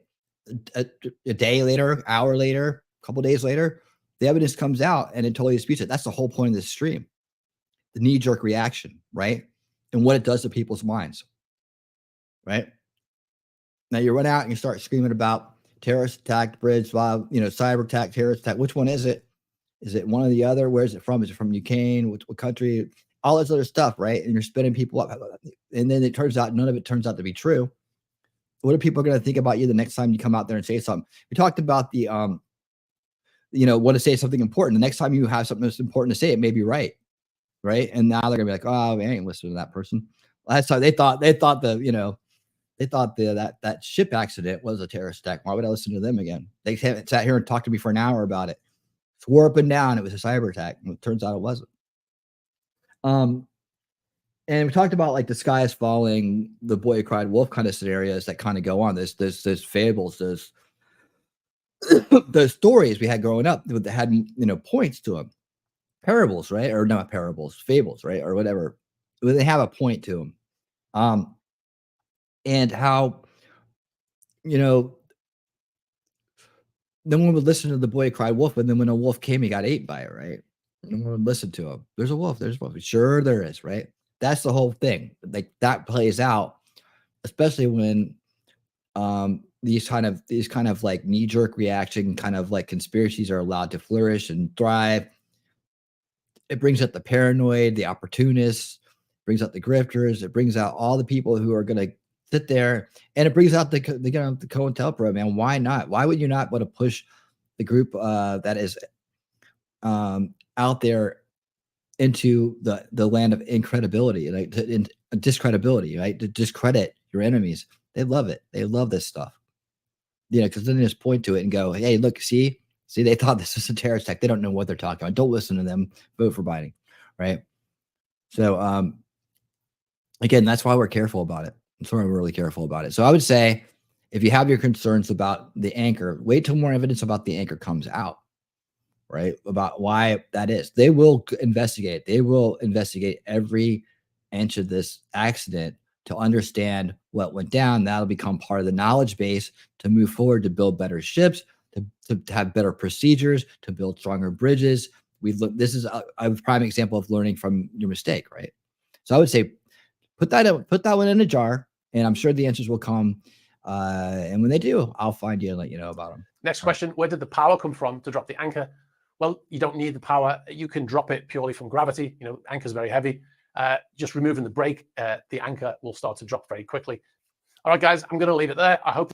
So they have a brake on the anchor too, so you can release the anchor, and then you can pull it back. You can release it. You can stop. You can stop the release. So you can literally be dangling an anchor. You can literally be dangling an anchor.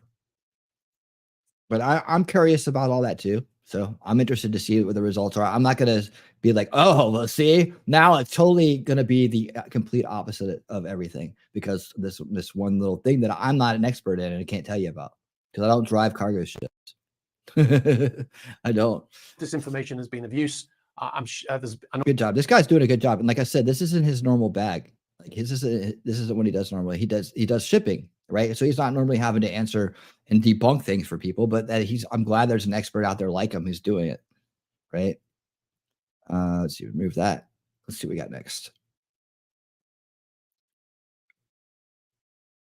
Okay, the emergency audio call. Let's listen to what it sounds like. Battalion 1 to command. Battalion 1, go ahead. MTA State Police, they're enter command. Battalion 1 to command. Battalion 1, go ahead. MTA State Police, their enter command location is going to be located for them as far as the MTA Police as AOC Center, 2330 Browning Highway. They have representatives there to try and get footage up. They're reporting they knew the ship was running off course prior to the collapse, and they started clearing the bridge. All other traffic, other construction stuff, and a few vehicles were stopped prior to the collision. Can I copy that? If you have a liaison with them, see if you can find out if the ship was inboard into the port or if it was outbound. We're trying to ascertain now. Do you have a representative you want me to send to there, or to have another dispatch chief out there? Are you able to make it to Browning Highway, or are you isolated on the bridge? Isolated under the bridge. Not able to get back out this time due to traffic all being backed up along there. Can I copy that? Command communications. Go ahead, command. I need a special call a chief officer or command level officer to the MVTA command post over on Browning Highway. Message received, 221. 91 command. It's going to be located at 2330 Browning Highway. There'll be a door access code. I'll give you a phone number to relay for when our chief gets there. Message received, 221. Fire rescue boat 2 to command, be advised. The vessel was outbound, appears to be outbound. At this time, the vessel also looks sound, and it has a large piece of the bridge resting on the bow. Command to truck 21. Truck 21.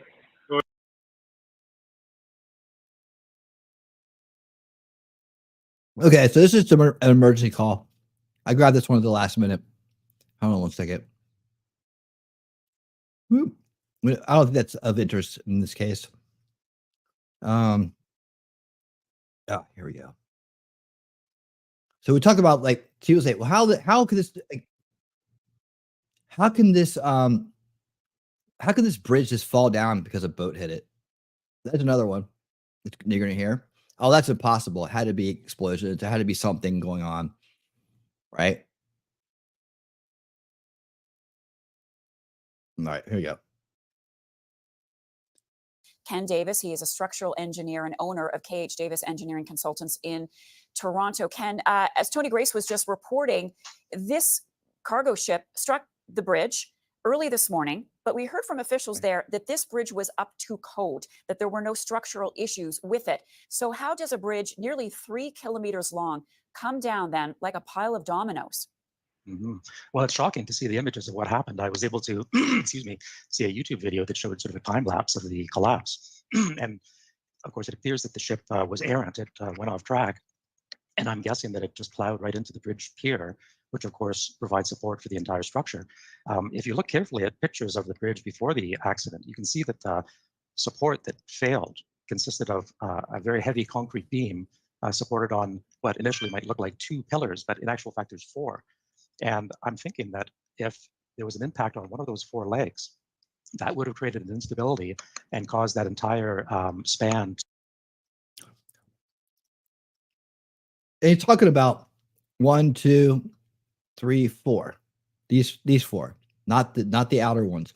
You can see here, this is the road, and then the bridge, and then the road too. So it's like, you know, when you get into this area right here, that's what he's talking about. What's raised up so that boats can pass under it. To collapse. And the other reason that it might have brought the whole bridge down is that this isn't just a simple bridge that's supported at points. It's what's called a through truss bridge. It's a very large one, and the bridge itself relies on support from not just individual supports, but even from adjacent spans. So it's a continuous structure. So if a part of it collapses, the rest of it can come down as well. And I'm just going to ask crew if we can upstairs perhaps put up those live pictures, if we have them, of the structure now in the water. And I'm wondering, as we look at that, thank you, given the large debris field and the number of levels of investigation, including the NTSB, the FBI, is it going to be difficult, Ken, to reach a conclusion early as to exactly what happened? How difficult will it be to put together the evidence? I don't think it's going to be difficult at all. I suspect, only speculating, of course I have no knowledge, but I suspect what's happened is there was some kind of a failure of some of the systems on the ship. It just happens that I have some knowledge of these ships, and there's, of course, the main engines that propel it forward. There's also thrusters that allow the ship to move side to side. And I'm wondering, especially in view of the fact that it sounds like there was a mayday or a warning ahead of time, I'm guessing that there was some sort of a failure of one of the systems on board the ship, which caused it to veer off course and collide with the bridge pier. And I think that probably the investigation is going to show that this wasn't because of a faulty bridge, it was because of a faulty ship. There you go. I'm gonna leave it at that for this one. Because now we're gonna circle back. We're gonna circle back to the very beginning. And now that we've gotten all that information on some, that I get all of it, there is a timeline, but I think we're all kind of familiar with the timeline, right? This one's a little long. On this, the March 29, 2024 edition of what? But 2 tugs I do like it. sailed out with it. And some. Okay, what Chief McCoy is down in the engine room, Brian. It's going to be in the okay. This one's really good because it really does go through a lot of stuff, man. Okay, I tell you what, I'm gonna do it like this. I'm gonna circle back right now to the video I want to cover. Going back out to the grift narrative, right? Or whatever it is. If people, some people are definitely grifting off of it for sure, but that's what I'm calling it, the collapse grift narrative, because it just seems like a grift to me. The and maybe like I said, maybe Redacted doesn't know that they're doing this, but they put out many videos about it. So I'm trying to give the benefit of the doubt because I do like the channel, I do like the people. I like to see it come back around. Let's see. The one I wanted to show you is, dang it, right here. Okay, get rid of that. Over that. That. Okay, that's the one we showed. This one right here. All right, now we're going to go through this line by line and kind of debug it. Now that you've got all that information, right? Now I want you to take another new, a fresh look at the other narrative, right? So what are they? Okay. Here we go. We're going to break this down piece by piece. Yeah. All right, let's get into some news, shall we, on this Wednesday. So what are they hiding? Left-wing media really wants you to ignore the inconsistency. You would hire a maid. Almost immediately after the crash, President Biden came out, gave a for a while, but that's, I'm saying billions. Not that she. Yesterday I had 2 live. Wednesday. So what are they hiding? Left-wing media really wants you to ignore the inconsistencies and reporting around the bridge collapse story. What is really going on here? So anytime the left-wing media, by the way, I want to hear that. I want to make sure he comes back to the inconsistencies. That was what his premise was, right? That was the lead in. So ignoring the inconsistencies and reporting. Okay, so reporting around the bridge collapse story. What is really going on here? So anytime the left-wing media, by the way, tells you to look one way, I always want to look the other way. Okay, left-wing media, but is that consistent? Is it only just left-wing media that is saying that it's just an accident? I don't think so. I think it's everybody pretty much, except for certain groups out there that are saying it, right? All right, so let's just continue. So almost immediately after the crash, President Biden came out, gave a press conference like first thing in the morning before his flight, where he said the federal government would pay the full bill for this crash. The full bill, really? The federal government is footing the bill 100% for this? I don't seem to remember. I don't understand what the outrage is about that. Like, why wouldn't federal? I think I've already covered this, but again, I just don't understand why people. That's the thing you're going to talk about. That's your big issue. Or just a pile, or just piling on. I remember him doing this for the people of East Palestine, Ohio. Thick smoke is just, we saw that earlier. Thick smoke is just the engines trying to restart. After Norfolk Southern train derailed. No one, remember when we had, of course, okay, this is not the same thing, right? This is not the same thing, but continue. This is why I think they get into a false comparison here. The massive disaster there. Did you guys remember that? I don't remember the Biden administration coming back. You know what? We're going to rebuild your community. No questions asked. We're going to take care of everything and we're going to rebuild. No. Good point. Biden didn't go there. In fact, he didn't even go there for a year. People are like, when are you going to actually go to East Palestine, Ohio? And then when he did go there, what did he do? He called out Norfolk Southern as greedy. That's what he did. He basically said that it was their fault. They're greedy. So, okay, quite a different tone. Also the same thing in Hawaii, the Lahaina fires. I mean, I could go down a laundry list of instances where this bridge collapse in Baltimore is kind of different, don't you think? Ohio residents had been calling on Biden to declare a federal disaster, seek help from the EPA, because many people are now experiencing life-altering health problems. So before his appearance there. So how is this building an argument? I don't understand how this is building an argument about the bridge, right? I don't. I mean, it's really a stretch, and I don't understand why this is important enough to even talk about. Get the bridge back up and running, right? By whatever means possible. It acts like we just sent how much money to Ukraine, we just sent how much money overseas for gender studies in freaking Afghanistan. We waste money all the time. This is actually a good use of money. And like I said, people may doubt it. Maybe I'm wrong. But I think that the U.S. government would have no problem getting this money back from a company they could easily just raid and take if they wanted to.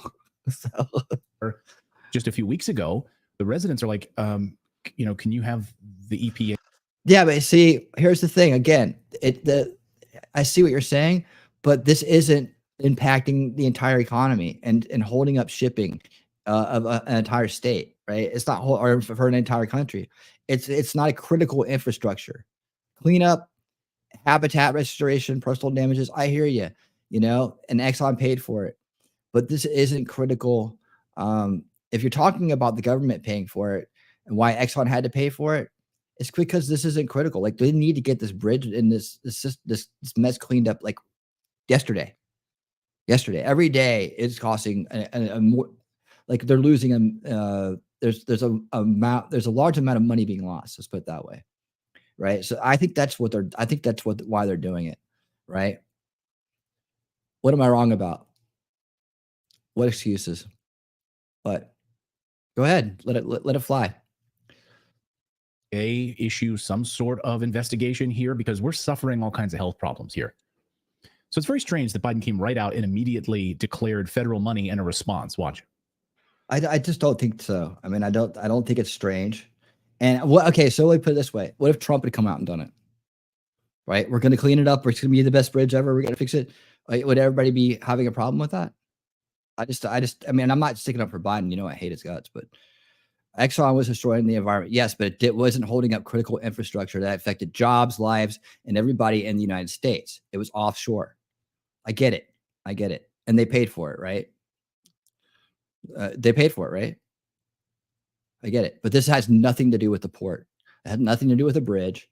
It's a false comparison. Oh, by the way, hold on. I'm thinking about. Let me just do this real quick. I'm gonna go back to the video. I want to bring this up.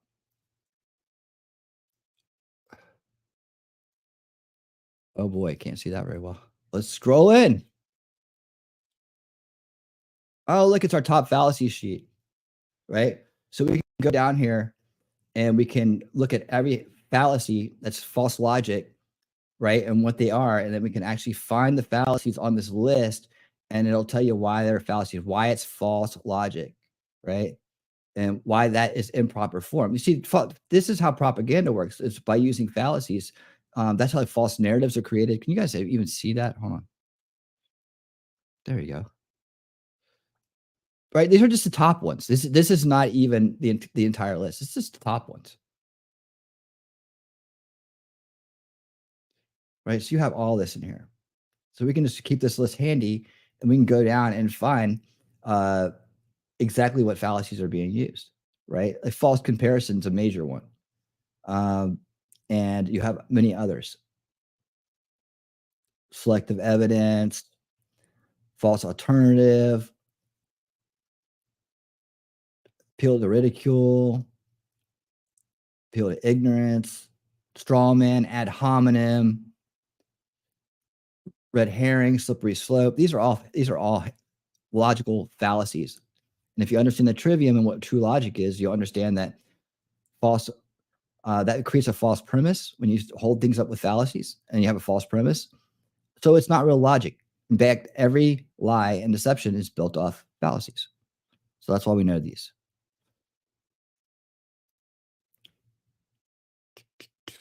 Okay, back to this one. And let's do it like this. All right, so we all know that he wants immediate money. I'm going to speed through those. Resources they need as we respond to this emergency.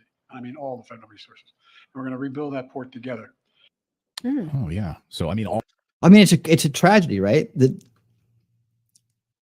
It's a crisis in a way. You're holding up a port. I mean, I just like, again, take it for what it's worth. The debate's out on it, but my point is that I think that getting that port up and running and getting that bridge up and running again is it's important, and you can't really wait around to start spending money on it. You know, the insurance company isn't going to dish out a check today. They have to get through the investigations. People are going to get sued. All kinds of things could happen in the meantime, and you just can't wait around when it comes to something like that type of infrastructure for a freaking court cases and insurance companies to start writing checks to get to work, right? All of it. And then a reporter even was like, hey, did I just hear you correctly? Did you just really say what I think you said? Because yeah, the shipping company will pay for it. There's nobody said that they're not going to pay for it. No one said that. No one said that. Go to triviumeducation.org. Yeah, the Trivium is .com. Oh, hold on. Let me check. 1, 2, 3. Is it still there? Yes, triviumeducation.com. You can get a book on the Trivium. You can learn the Trivium, logic, rhetoric, grammar. It is the basis of all liberal education. And that is the liberal free education, as in the good one, the old school one, right? Back before it was a bastardized term. Yeah, and that's what our education used to be based on. This is one of the things we say we need to get back into schools. If you could teach people how to see through false logic, you can pretty much create an antivirus in the mind against disinformation and propaganda, right? And that would make for a better world, isn't it? If they were teaching that in schools and teaching it to kids early, and so that they could actually, that all the scams are based on this, all the propaganda is based on these false logic, these techniques used to manipulate people. The Trivium is the mental antivirus against all that. I did a show with the guy who actually runs that website, triviumeducation.com. He's an old schooler. He's been around for a decade and a half. He's the one who brought this education back to light. It had been buried in the darkness. He brought it back to light. You can see the history on it. You can see all the work he's put into it. His name is Jan Irving, and I have a show where I interviewed him. You can go back in my collection. I'm sure Shelly's digging for it right now, but there's a link to that entire interview where we talk about the importance of the Trivium and the history of it coming back to light, the history of the Trivium, why it's important. He explains it. He's the master of it. He'll give you all the education on it you ever need. And that website has all the resources you'll ever need too. Do you even understand what you're saying? Liberal means free. It doesn't mean the liberals in the Democratic Party that are now just like fake liberals. They're fake liberals. They're not real liberals. I mean, the terms have been bastardized. Yeah. So, I mean, you could turn your mind off of that, but it's really, it really it's really is good education for you. Like it really is. And, understanding that will just debunk a lot of BS out there for you, for sure. Yeah, but just turning up your nose to it without even like looking at it. I don't know. I mean, I would at least go look at it. Go look at it. You may like it. Because that's odd.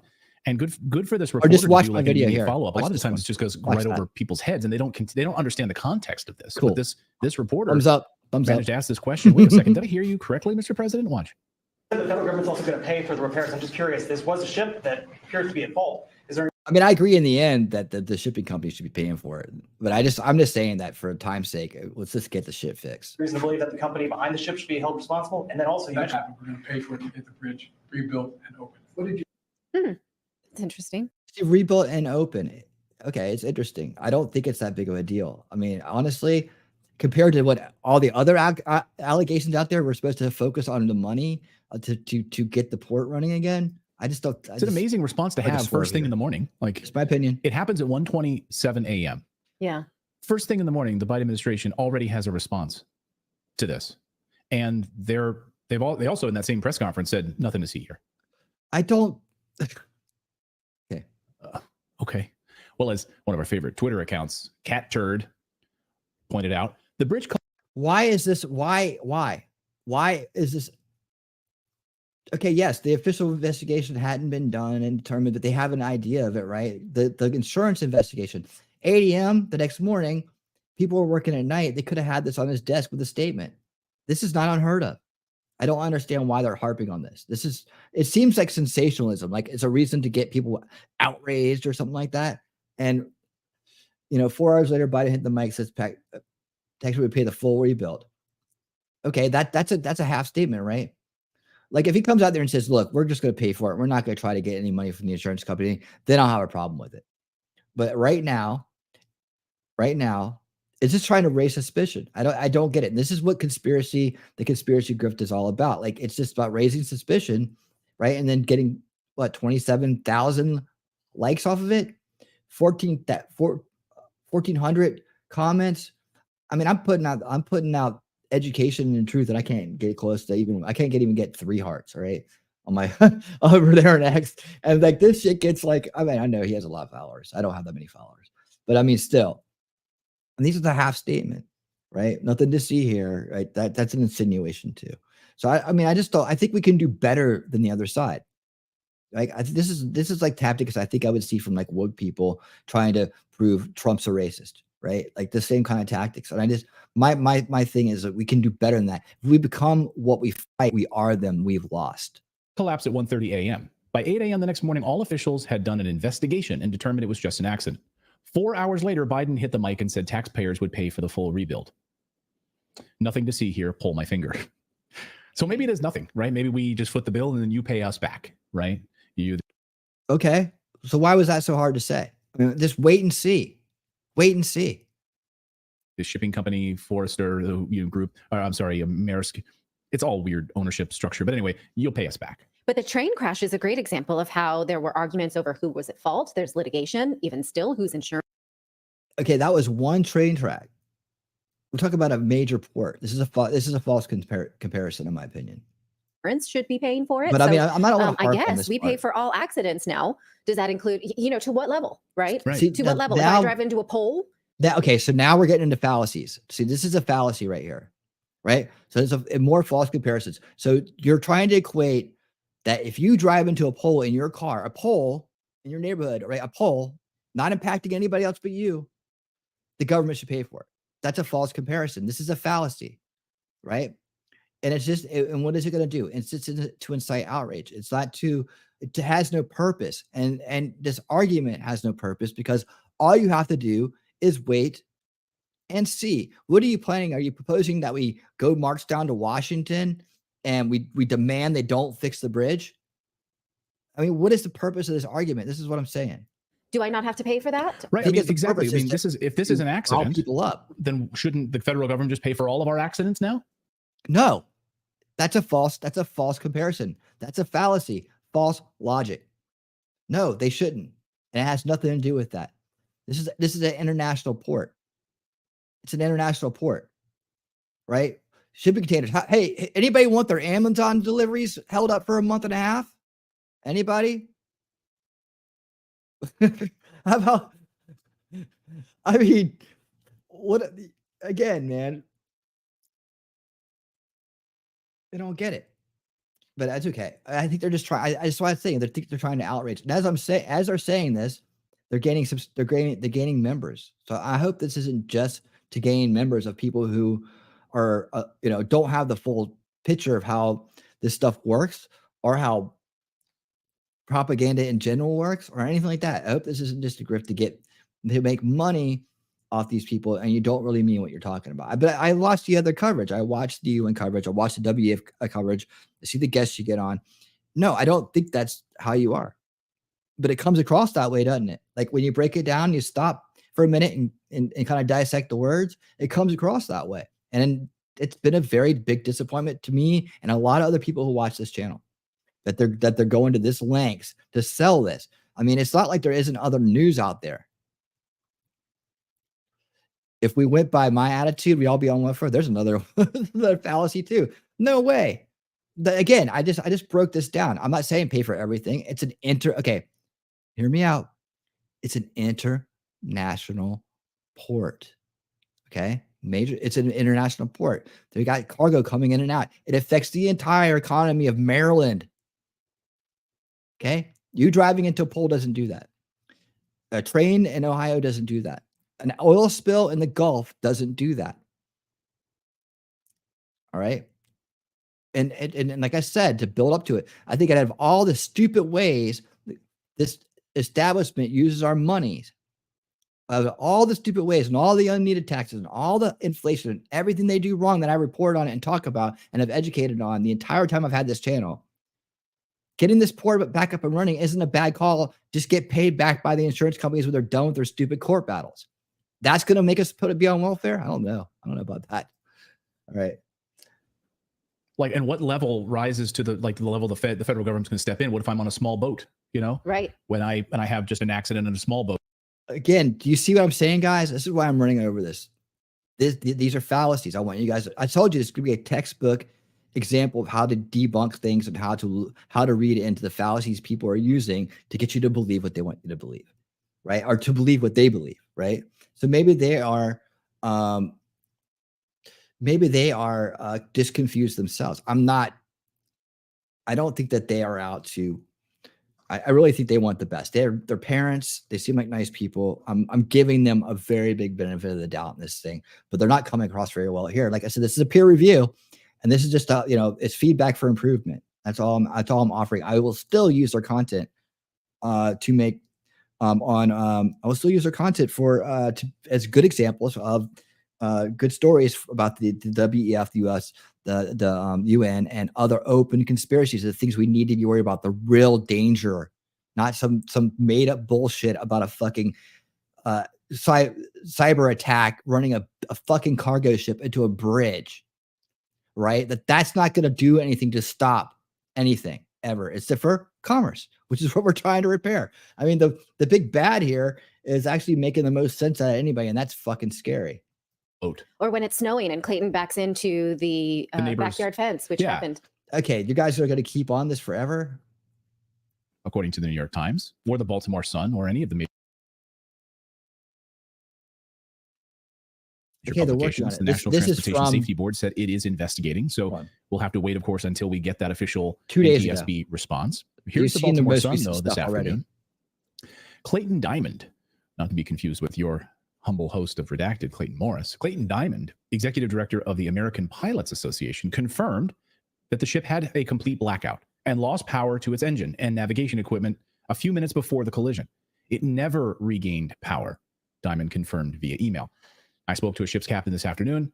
the United States military, who also confirmed that the likelihood of the ship regaining power was when you saw the flickering lights, it's likely the backup diesel generator that kicked on to provide some lights on board, but this was not enough to power the ship. So confirmation from the Pilots Association that power never returned to the ship. Once it was out, the lights you saw flickering there was no recovery.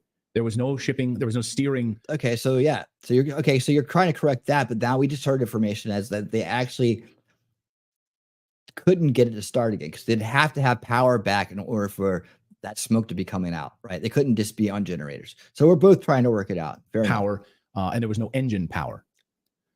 So even though you see the lights, that was just to help people see on board. As we reported yesterday, they would. He's reading that off, but if you listen to the guy we just talked to, who was in shipping, and the other guys who know about boats and so on, we know that they did get something, but it kept going back out, right? But they were trying to get the engine started, and they never could. I mean, otherwise, they just said there's no way the engines could have been restarted without full power. So there was generators to power, but then the power was never consistently on. There wasn't enough juice there to get it. I'm sure we'll hear more about this as it goes along, but we got a better idea of what happened and why there's smoke there. Right? Would have been a Chesapeake Bay harbor pilot on board directing the ship out of the port, which is standard operating procedure. Mm-hmm. We now know that there were 2 on board, in addition to the 20-person crew that was on board. Yes. They called a Mayday call, of course, after they lost power. Construction workers were able to save a lot of the lives by stopping the flow of traffic across toll booth workers, that bridge. So you might say to yourself, why would they call a Mayday distress signal and alert the bridge crew and the construction workers to get people off the bridge? Why would they send out a Mayday signal if they were trying to kill people? Yes. Right? I think that's what our minds, if that's some sort of a terrorist attack, then they're trying to kill people. Yeah. And they're trying to cause mass casualties. So why would they send a Mayday call? Yes. Why? If they had no control over the ship and individuals piloting the ship had no control, they were unable to steer.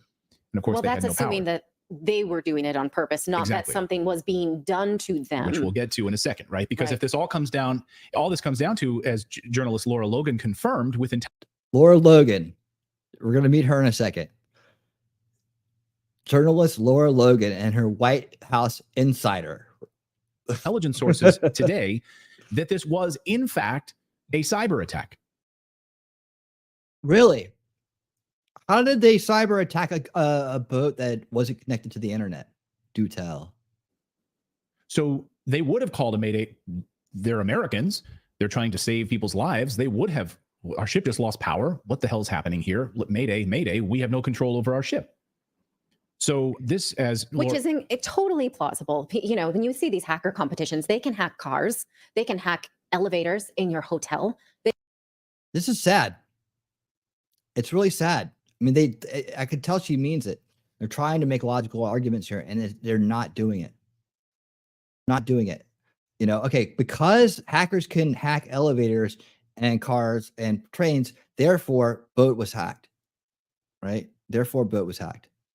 No, that's false logic. That's not how it works, right? And not to mention, as we already have seen, but it wasn't on the internet. Everything is hackable. So I don't know the technology of a ship, but it's not really a stretch to think that they could. I'll bring this up again, but 10 years ago, when I was still at Fox News, I went and did a segment in Pittsburgh with a head of security at the time. I forget exactly what organization. Anyway, they were showing that they were able to hack these cars. Every car is now hackable. And so they had Phillips. Oh, so the hacker was on the boat. Is that what the deal is? They're talking about the hacker was on the boat. Everything they talked about was hacked through an internet connection. I do for a living, right? All right. No, it's not false logic. It's not. Nope. That's not what I said. Okay, so you're saying that. Okay, go ahead and explain, Jacob. I'll wait. You tell me how a computer got hacked on a boat in the water, right, without an internet connection. Oh, there has to be. It's an inside job then. Viruses can be dormant. Okay, so is that a hack then? So you're saying a virus took over and did this. That probably makes more sense than a hack. Probably makes more sense than a hack. Had some kind of virus on their land that just triggered off, ate up the resources, cut out the computers. Is that a hack though? Or is that a virus? Yeah, virus. I know. Dude, I've destroyed many viruses in my time. I know all about them, man. From way back in the day when they were just stupid macro viruses to the end of my network engineering career, right? Till I moved on to something else. I told you the other day, I was in a major network that had gotten hacked, and we had the GBI in there and fucking before the lunch that day, before lunch. And that's not what we call it in the business, man. We would say hacked by a virus, unless the hacker would be giving entry into the system because of a virus. Hack is an actual action. It's not it's that the virus itself. It's corruption. It's not a hack. It's corruption. Unless of course it's intended to let people in. Right. So again, how are they going to get in if they're not on the boat? Is it plausible? No. Hold on. That's not what this is about. You said that I was creating a fallacy and it's falling for my own false logic. No. That's not what happened. Just being clear, my friend. Look, state of plausibility.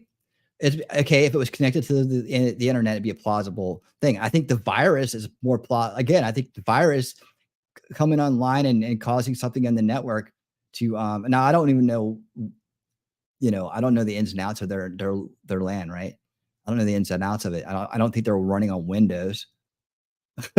I don't, they might be. I don't know. I don't know that yet. I'm not going to make assumptions about it. But hey, yeah, I think a virus is to shut down the power. Some virus that came online. Okay, I'll put that one on the shelf. I'll be like, okay, let's check it out. I'm all up for it. Let's find out about it. But I've hacked by an individual with a plot to turn the ship off at a precise time in a precise way in order to steer a ship into a freaking bridge. No, that's ridiculous, man. It's ridiculous because I mean, there's no way that could be done unless it was an inside job. You're trying to say someone on the boat put a virus in there to hack it, maybe to reconnect it to the internet. I don't know. I don't get why it's so hard to see this is just an accident though. Like why not just look at it as an accident? Why does a computer need to be access to be manipulated? To be corrupted, manipulated, access. If it's running by itself, then there's nothing to corrupt it. Why would it be corrupted? I'm not putting words in your mouth. I'm not putting words in your mouth. What did I say? I'm trying not to. If I did, I'm sorry. I'm trying not to. I'm trying to understand what you're talking about in these little short sentences. So like I told you yesterday, it's hard to get everything in there on these short little sentences in chat. However, I'm trying to be as clear as possible. So I'm not falling for my own fallacy. That's no. Falling for my own fallacy. That's hilarious. No, I'm being very clear about this. You can't connect to the internet. It's hacked. The car connects to the internet. See, hackable car connects to the internet. All the things that this woman was just talking about was internet connected. All the hacking she was talking about was internet connected. So my point was, this is a false comparison, right? So you asked the question, computer you laughed, right? With capital letters and exclamation points. You said fallacy, computer not connected to the internet cannot be hacked. In this case, what I'm talking about right here, right now, what they're insinuating through their comparisons, and what most people online are assuming is that it was connected to the internet because they think everything is, right? But yes, you can be hacked in a way a virus can, like a Trojan virus that gives people backdoor access. Yes, but how are they getting the backdoor access? How are they getting the backdoor access on the internet? That's what I'm talking about. Let's do it. What else you got? I know it's hard. I was trying to be. I'm not making false logic. Sorry, dude. I mean, I respect you, but sorry. Because that's not. I just cleared that up. So hopefully that's clear. Let's see. What did we know? We provided the info that the computer was not connected in. That was about 1 hour ago. Well, no. It was about 45 minutes ago. Yeah, it's back there. It's some of the earlier stuff we were watching before you showed up. Yeah, it's not designed to be on the internet. It's a LAN, it's a local area network. That's one of the first things it covered. Yes, it is. It's trustworthy because it's you could. And I even stopped it and said, "Here it is. Go look it up yourself. Go look up the model, the whole deck yourself, and you can see the way it's designed is it's designed to not function if for any reason it's on the internet." See, why does corruption have to lead to a precise shutdown? It doesn't, and that's what I'm saying. Corruption can lead to degradation, or it can lead to complete failure. Right? That's, in fact, if you've ever worked in a network operations center like I have, those are the levels of severity that you'll put into a ticket or an incident. Degradation, production down. All right. Disruption, isolated disruption, a couple other ones. Some people use different ones, but the main ones you're going to hear are either degraded or production down. So yeah. But yeah, so that's viruses usually just corrupt things, right? And then you have ones that'll, like Trojan viruses, that'll give backdoor access to personal computers and other things like that, like this hacking stuff, right? Don't click on the links. Don't go click on those phishing links, man. Don't do it, right? Don't download that weird software with the weird name that from the sketchy looking website. That's what we're talking about. So, anyways, hopefully that answers some questions and clears up some things. We're not being I enjoy the conversation. I enjoy the debate. Exactly. Day of that info was not known. Asking if it was possible to be hacked prior to an hour ago. What information was not known? You don't think the people who owned the boat knew that the computer couldn't be hooked up to the internet? They already knew kind of what was going on from the distress calls and everything else like that. If it was possible, no one's saying that it was. That's a fallacy. That's a false comparison. No one's claiming it to be flat earthing. No one said that. No one is saying that. No one's saying that you're a flat earther if you believe that computers can be hacked. No way. Not at all. But I mean, a computer that's a navigation system that's not connected to the internet. A navigation system, mind you, okay? Not connected to the internet. Probably not Windows operating system. I'd be really surprised if that navigation system was Windows, right? So now you're talking about a pretty sophisticated virus versus a hackable one or an easily scriptable one. But anyways, and then you have to assume that it got on there, assume that it fired off at the right time, just to disrupt the ship. And time for it to run into it. And like that's some serious shit. That's some James Bond shit, dude. I'd love to meet the person who pulled that off. They're badass. That's top level shit. To be able to do that, fucking, you're a badass. You should be making $500,000 a year or more, dude. That's top level badassery in the industry. To be able to pull that off with the James Bond moves, dude, man. Seriously, but again, so back to what I was saying before we got on the sidetrack here, is that they're making the comparisons to things that were hooked to the internet, right? Nobody's disputing that things can be hacked. No one's disputing that there isn't a lot of hacking going on in this world, or that there's a lot of cyber attacks from foreign countries. I've seen them. Yeah, no, but is this one? Should we immediately default to this and go mass hysteria on this thing and get people riled up? I showed the clip yesterday. I showed the other day of X, right? And how people are responding to it and why knee-jerk reaction, conspiracy reactions are harmful. They're harmful to the cause, right? And 9 out of 10 times they're not even right. They never work out. Windows. The 4 gigabyte virus. Oh man, that's true. That's true. So let's keep going here. I want to get to the other points they're going to make because I got a lot more to get through.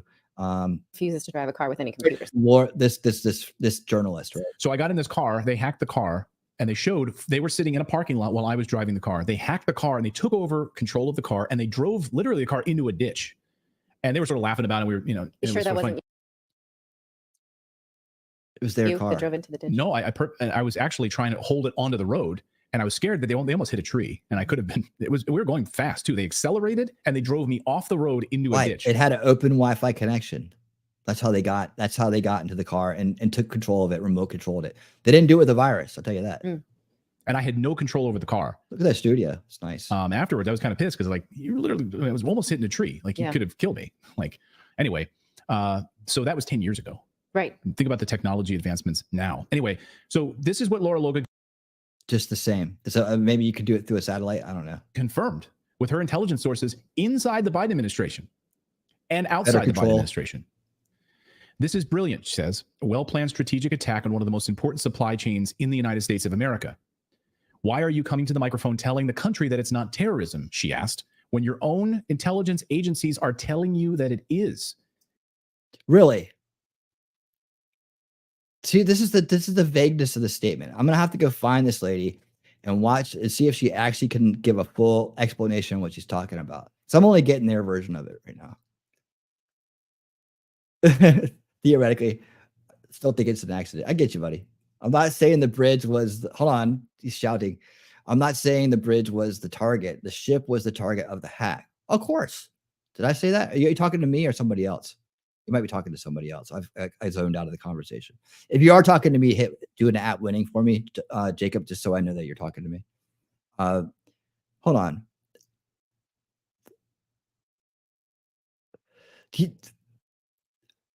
What? You think I said that the bridge was being hacked?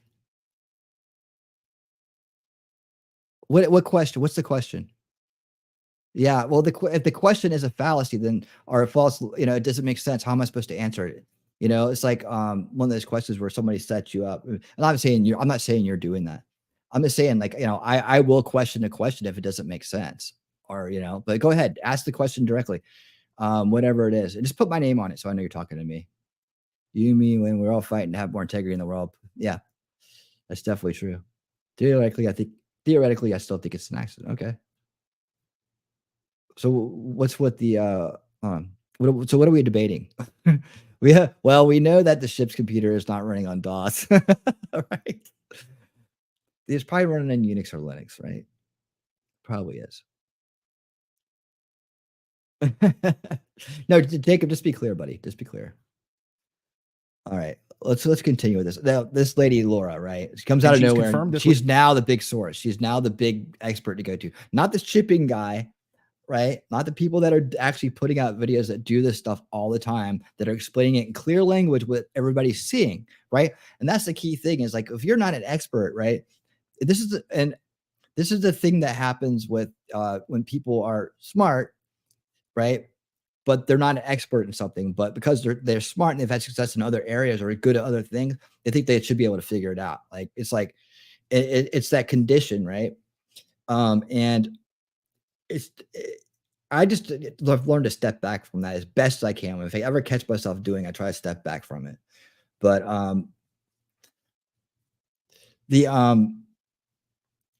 yeah, it's just that it's that thing. So hold on.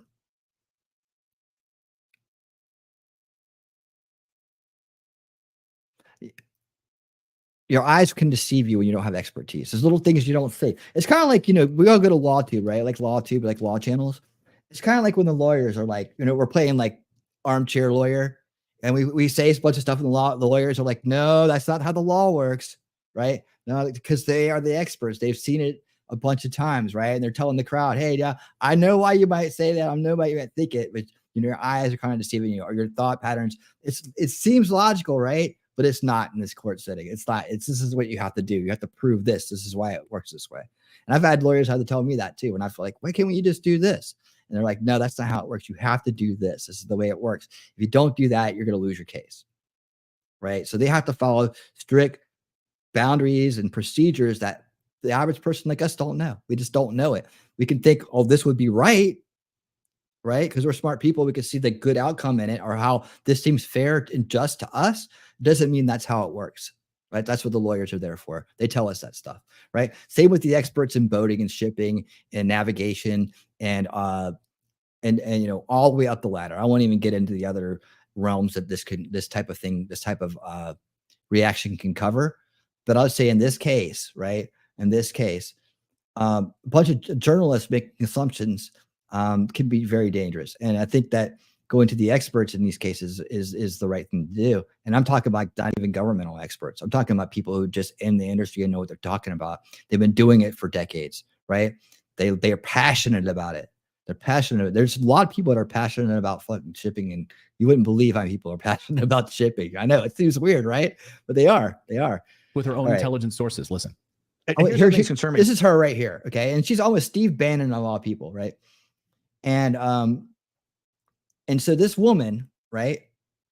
We're supposed to trust her because I don't know why, but listen to what she says. Why they run to the mic? Had McCabe on this morning on at Sunrise on CNN saying it's not terrorism, it's not terrorism, it's not. It might not be terrorism, but why do you come to the mic right away? These are the type we need facts, we need empirical evidence, we need because everybody in the world, Steve, is screaming that you know you have a bunch of people out there convincing half the population that it's terrorism, because before the freaking fires were put out, people were screaming cyber attack across the internet. And that's what my concern is, you know, about this. Nobody's not ruling it out, Jacob. And it's my concern is when people run out there and screaming fire, right? Like my concern is when people start screaming fire, it travels around the world in no time flat. And then some people already just made up their mind that's what it is. They're not going to be reached. And I worry about people that are based and outside the establishment narrative falling into these discredibility traps where they start running out there shouting conspiracy theories from the roof, thinking they're on top of things, right? The whole thing's a grift, all right? And now when they start talking about important things like the 2024 election and why we need this one, people just tune them out. This has been going on for decades. This isn't new. This was going on 10, 15 years ago. That's why I got into doing what I'm doing, to fight against false narratives from the establishment and from the alternative narrative. Right? From the establishment narrative to the alternative narrative, to fight against disinformation anywhere it's found. That is a true truth movement. Right? And to see patriots being dragged into shit like January 6th and other things, right? With the Anons out there telling everybody to trust the fucking plan. That's my problem, because that'll bring us down. That'll stall our progress. All the progress we've made, all the time and effort people have been putting into over the decades to try to win this country back from the criminals, that'll stop it, right? And we're still trying to overcome it.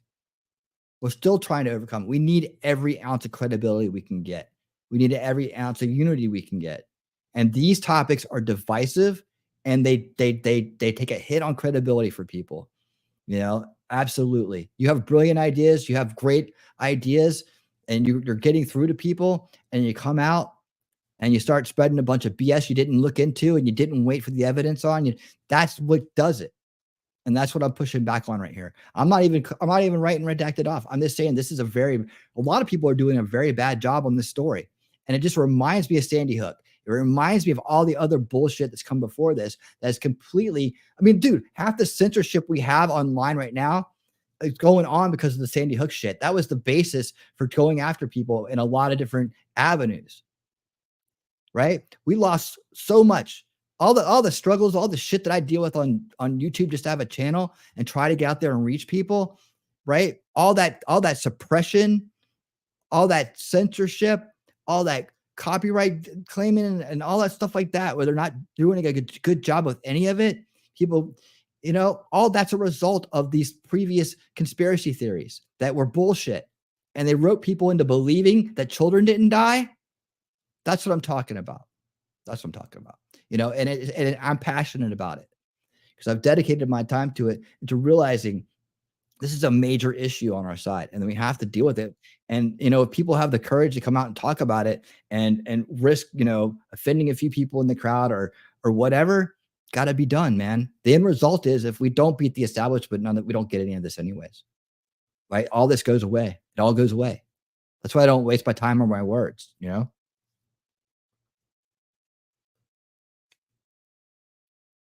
Let's see. I don't have a problem with the intuiting of the fear. The fear mongering. Sorry, I have a problem with the outright attack on you. No, okay, so you're at the wrong channel. That's homeboy over there that did that. That's not me. I don't ever attack anybody for asking questions. I'm explaining the answers, right? And I'm pushing back against people who should be getting the answers before they speak. These people with these giant platforms. That's my issue. Because look what it's done. I showed you from X. I went through the posts on there. You can still go through today. They're all over the place, right? People assuming it's this and that, and never, ever stop to think and figure out whether they're right or not, whether they have the truth or not. They already assume they're right. They don't want to know the truth. They just think they're right. Asking questions, I fucking love it. Like I said when I started the stream, I wouldn't be here today if I wasn't asking questions. I asked so many damn questions, man. I ought to have a question mark tattooed on my forehead. I mean, seriously, I was asking questions when nobody thought I should, right? Nobody thought I should. Asking people to think about things they didn't want to think about way back when. Let's see. There's value in asking because, so I kind of covered that. Yeah, might actually be able to prevent an actual hack. They'll figure that out in the investigations. This is where it gets confusing with this whole narrative, right? Okay, so we're supposed to be preventing an actual attack by learning about it from the hack or terrorism from the boat, right? Well, if that's the case, then we would learn about it. So now you're saying there's a cover up, right? Or okay, that this statement makes me believe that you may be thinking there's a cover up. For what reasons and why, right? So that's what I would ask you back. Okay, so you believe there's a cover up? Now, I'm not putting words in your mouth. You can tell me if you don't believe that or not. But I'm going to say from the statement, I get the impression that, just from my point of view, that it seems like you're insinuating a cover up because this could stop us from actually learning how to prevent a hack or terrorism in the future if it were investigated properly, or if that's the case, right? If that's the case. So, what's the cover up and why? Why would they cover it up? Help me out with that. Okay, I can't tell the difference. I'm hearing an attack on the questions. What questions? What questions? What questions? These questions? These aren't questions. The answers are already out there. There's no attack on the questions. These people already should be able to do this. I think that this lady right here with this, this beautiful expression is stirring shit. Honestly. So now I'm gonna start injecting my opinions on this now. I don't know that she's stirring shit, but she sure seems like she is, right? She comes out there with this definitive. Wait till you see her attitude on this too. What's the difference you don't hear here? I'm not, dude. I'm okay. So what should I do, Jacob? So I just say, okay, you're right. Everybody. Jacob says it was a hack, so it's hacked. All right. See you guys. Have a good night. Keep on winning. No, dude. I appreciate the questions, but I think I've addressed them. I think I've really gone into great detail to show why it's not a hack. And I also have gathered evidence instead of just assuming it is and going out and getting into the group think that's going on X and on the internet. Like I said, this stuff has been going on. I've been fighting this stuff for decades. Like if anything brings back my former self, in a sense, my activist self. And this is this type of thing. Like I believe in getting out in front of it immediately and stopping it. Right. And it's not stopping people from asking questions. And I'm sick of hearing that. I'm sick of hearing it. I'm not doing it. I'm not going to explain myself again on that. I'm not doing it. Right. I don't stop people from asking questions. I stop people from spreading disinformation. And that's what I think is going on here. Whether it's intentional or not, I'm even giving out the benefit of the doubt. They don't know. They just want to try to do their best. They don't understand things that they need to understand in order not to do it. I'm just saying they need to come back and check themselves on this, right? For the cause, for the good of the cause, not for me, for the good of the cause. We need to be heading into a new reality where people are careful about not spreading disinformation and not involving people in distruths, right? To be very careful, the new media, the media of tomorrow needs to be especially careful not to be the media of the past. These people running out there knee-jerking, asking Are they asking questions? Are they insinuating? I've watched, we're 17 minutes into this video, and I've seen insinuation after insinuation after insinuation. They're not just asking questions. Yeah. Okay. So okay. We're on record. Jacob says it's not a cover. Okay, good. I felt attacked asking whether the computer is hackable. Oh, no, dude. Not at all. Sorry if I did that. Sorry if I made you feel attacked. I'm not attacking you. I really dig you, man. I want your channel to do really well. But no, not that. But I mean, you know, if we're gonna take on that, it's like hackable doesn't mean it was definitely was. I was simply saying I believe. See, this is the problem of trying to talk through chat and text. Like you know, it's very easy to take people the wrong way. So if that's what you meant, cool deal. I'm simply saying and believe now that the possibility exists that a future ship could be corrupted. Yeah, I agree with that. You know, I'm glad they keep them offline. But I mean, we're sure giving people a lot of ideas, aren't we? That's another reason I have a problem with like these things. The establishment gets to see what works on us. They see what works on us. It's like we just hand them the playbook. Shit works on us. So, hey, angry conservative, how you doing, buddy? So thank you for that, and thank you for the conversation, Jacob. You my boy, man. You're all good. All right. So anyways, so here she is, Laura Lang or whatever her name is, right? And this is the one who really started stirring this shit up. This is the one that I showed you from the very first video Redacted put out, had the tweet with the half line in it, right? So here we go. Investigation. What is your investigation telling you? Let's stop this and read it. See, was it an accident? Laura Logan until sources claim collapse on second busiest strategic highway for hazardous. There it is. Second busiest strategic roadway for hazardous materials. So if we can't get hazardous materials across this bridge, what's that going to happen? What happens? That's what I ask when I read that. I'm like, what does that mean? Is this I mean, are we like, is this like a military operation where they're trying to make sure that our second busiest road can't deliver hazardous materials? I don't understand why this is strategic. Absolutely brilliant strategic attack. Really? What's wrong? What? Bingo. What? What, this right here?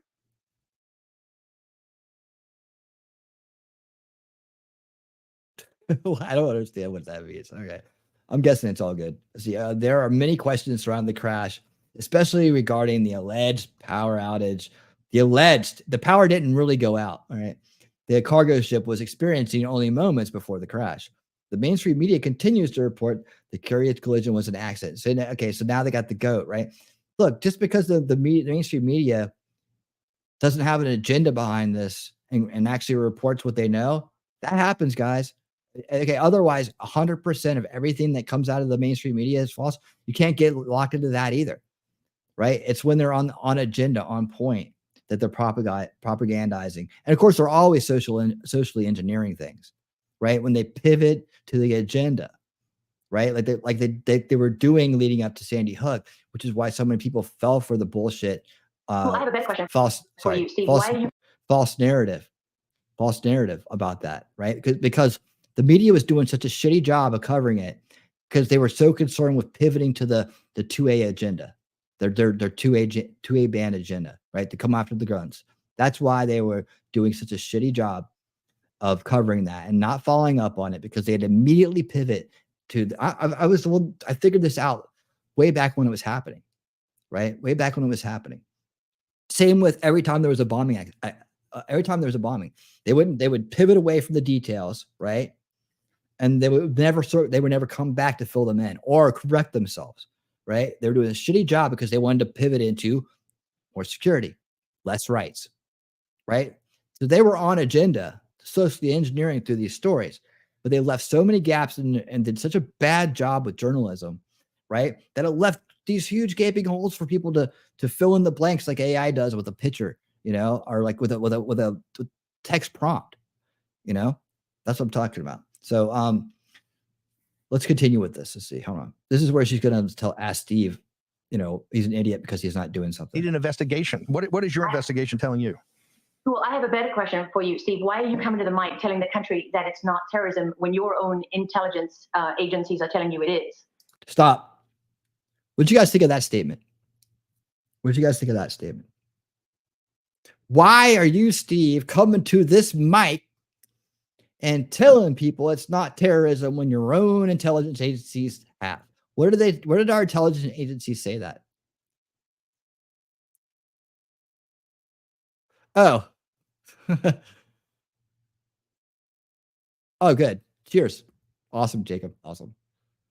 Like I said, man, whenever you're ready to get your channel going, you come on here and we'll do a, when you think it's ready to go, you got an invite to come on my show, and we're gonna kick it off in style, right? All right, so we'll try to get you as many subs as possible, get you going. I'll come on your show if you want, anytime, buddy. You've been an awesome supporter and mod, and I'm really happy to have you here. So again, so this statement, guys, that she just made, Steve, how dare you? How dare you, Steve? This is Greta's mom. Where did this occur? Right? It's right, Wolfram. And where did she get this from? Where did she get this from? Right? Well, she's got insider, White House insider. Can't name them, can't tell you who they are, but she's got a White House insider, right? I just don't trust people like this. And she comes right out with this bold statement to Steve Bannon and a lot of people. Get for having her on, Steve. Anyways, let's listen to what else she has to say. What do you think of that question? When you come out like that, right? You come out like that aggressive, right? It's just an interesting tactic. And I know they are, because I didn't make this up. These are not my words, right? I'm talking to people who are on the inside, some who are on active duty, some who are retired, and everyone, literally, from critical. I wonder if one of those people was Mike Flynn. I'm wondering if one of her sources, big sources, is retired and not in the loop, Mike Flynn. Someone with active duty. Again, I talked to Bigfoot today. I talked to the Loch Ness Monster. I talked to, talked to Elvis. I don't know. You could say you talk to anybody if you don't give a fuck about, you don't have any integrity, or you are on a mission. I mean, there's many different reasons people exaggerate and tell lies. I'm not saying that she is, but she's making it real hard to believe. And I don't take a lot of credit when people say they have inside sources, unless their inside sources consistently paying off, right? Consistently paying off. Like, you can go to this one guy who knows about the NFL, right? And this insider, when it comes to be a trade or some kind of move by a team, he's 100%, 100%, right? Now you got a good inside source, or at least the person you're going through has a good inside source, because they're constantly coming back to you with things that come out and things that turn out to be true, right? So I don't know anything, about this lady, but we're going to see. I'm going to follow up and dig in to see what kind of reporting she's been doing. I should have done that for the show, but I'll just do that, and I'll follow up with you guys on her when I know more about her. Let's listen to what she has to say. Critical infrastructure and Department of Homeland Security to the intelligence agencies, they know there's no other. This is a cyber attack on a critical infrastructure corridor for the United States. This is, for those people who think this is just a. I feel like when I hear that statement, I feel like there's an agenda behind it. Like, immediately my mind clicks to agenda, right? Let me just back it up for a second. They know there's you can't read these things verbatim because they're usually not right. Here we go. Let's listen one more time. I'm going to slow it down. Security to the intelligence agencies, they know there's no other. This is a cyber attack on a critical infrastructure corridor for the United States. This is, for those people who think this is just a river, this is in Baltimore, what does this matter? You don't know anything about what you're talking about.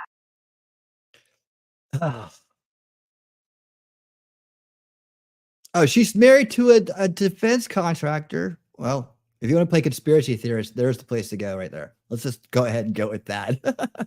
I mean, shoot, that's much more likely than the shit coming out of her mouth. is that she's doing it for some other reason. I mean, yeah, I felt like there was an agenda, right? I didn't have to even know that to feel like there's something going on there. We'll see what she asked for at the end. See, now we're going to look for the ask. What does she think needs to be done? Okay. And I may have some more information about that in a second. Oh my God. She used to be on 60 Minutes. Hold on. Can I actually pull this up? Okay. Okay. The Atlantic. I'll look at the footage. Okay. I'll read this while she's talking. Okay. The I-94 corridor on the eastern seaboard is literally what connects the north and south. And when I talk about hazardous materials, right, this is a brilliant, well-planned strategic attack on one of the most important supply chains in the United States of America. We do know from the NTSB that they have. Okay, so that's the big soundbite she got out of that. That her theory is that this was a cyber attack because this is a major corridor here, and you people who just think it's a bridge don't know what you're talking about. Nobody thinks it's just a bridge at this point. I don't think. I think everybody's heard the details. At least, I don't say everybody. I think a lot of people have heard the details about how important this bridge is. I think anybody who sees a giant boat, Eiffel Tower sized cargo ship full of stacked to the brim with containers, and there's a lot of products on there.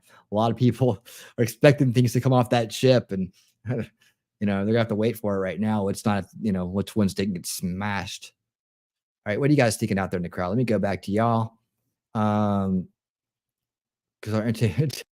yeah, they think they shouldn't be trusted. There are factions though, but they should. I've never, I don't know who the good factions are and the bad. So they're all at arm's length and questionable. Let's see. Okay, so Laura, we're gonna look a little. Let me just do a little backstory here on this lady. I need to read this a little bit more to make sure. Let's see.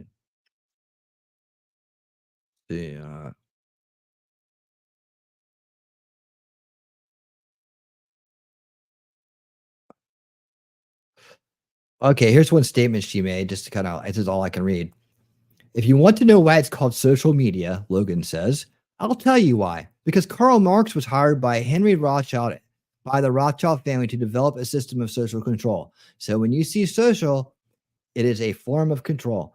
That's all it is. Social media is a form of controlling us all. Well, okay, so in the end statement she put there, social media is a form of controlling us all.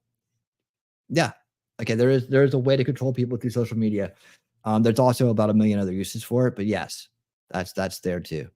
But she did the whole Jordan Maxwell trick, right? The word wizard, right? Where he would get you, convince you of something by mixing up by taking this word and then adding to it and being like, he would say that this part of the word has a meaning and this other part of the word has a meaning. The word together therefore means this, when really it was just, he just applied it, right? He just applied the meanings himself. And so, to understand something, right? To understand something, well, it means to stand under the authority. So when a cop asks you a question, do you understand? You are answering, yes, I understand. You are then making yourself stand under his authority, right? That's a Jordan Maxwell grift right there. So she's using the same thing right here from what I can read, because Karl Marx was hired by the Rothschilds to develop a system of social. He did. See, that's even wrong too. He wasn't hired to develop a system of social control. He was hired to create a story through which their system of social control could be delivered to the public in a way, right? So that's the story, at least. So even that's kind of mixed up in the way she stated that, in my opinion. But the idea that social media comes from this statement in the middle kind of gives you a window into how she thinks. The article I'm reading from right now says, a star reporter's break with reality. Laura Logan was once a respected 60 Minutes correspondent. Now she trades in conspiracy theories that even far-right media disavows. What happened? Okay. All right. So I'm gonna have to do some digging on this woman here, since she's the shit stirrer in this case. And unfortunately, I have to like, it cuts me off because I have to be a member. I have to sign into the Atlantic. So if I don't get it here, I'll get it somewhere else and get the rest to you guys. Oh, look, I left a comment up on stream as I was on another tag, another tab. Yeah. So there you go. That's her. And so let's bank everything on this lady because, I don't know. Right now, the way she came at it, the way she's approaching it, if there was ever an inlet to subvert new media, non-establishment media, she would be the kind of person I think that would do it. Like it's these people that come back. I did this, now I'm doing that suddenly, right? And they come back in there, and then they'll be the first ones to start shit stirring, right? Where they get their chance. So here again, this is like either they're sloppy or they're innocent or they're too trusting.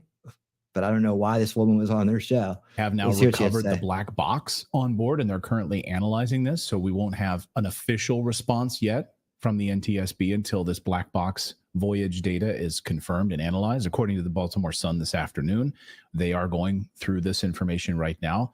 But that's Laura Lugan confirming that with her. Go ahead, David. I just have a quick question. Has anyone said how many people were actually on the boat itself? Hold on, David. All right.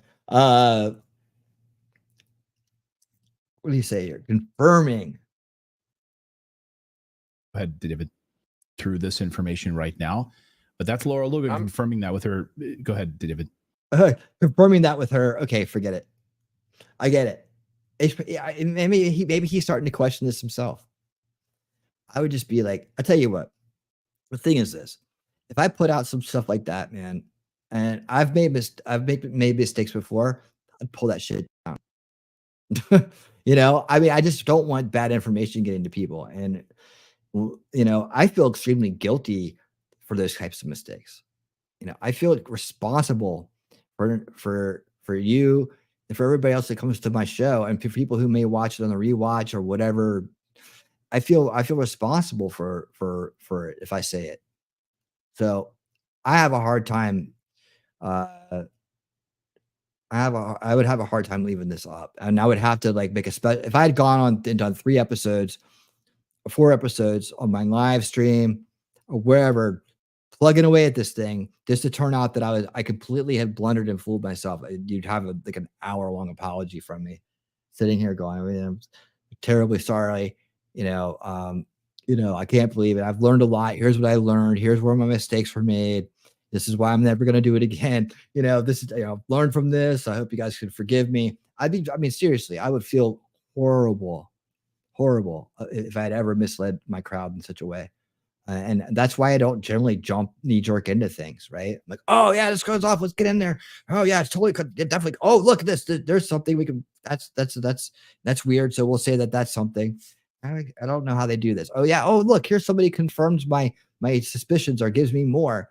Yeah. Let me just highlight them. And it's just like, no, I'm going to listen. I'll listen to this side, listen over here.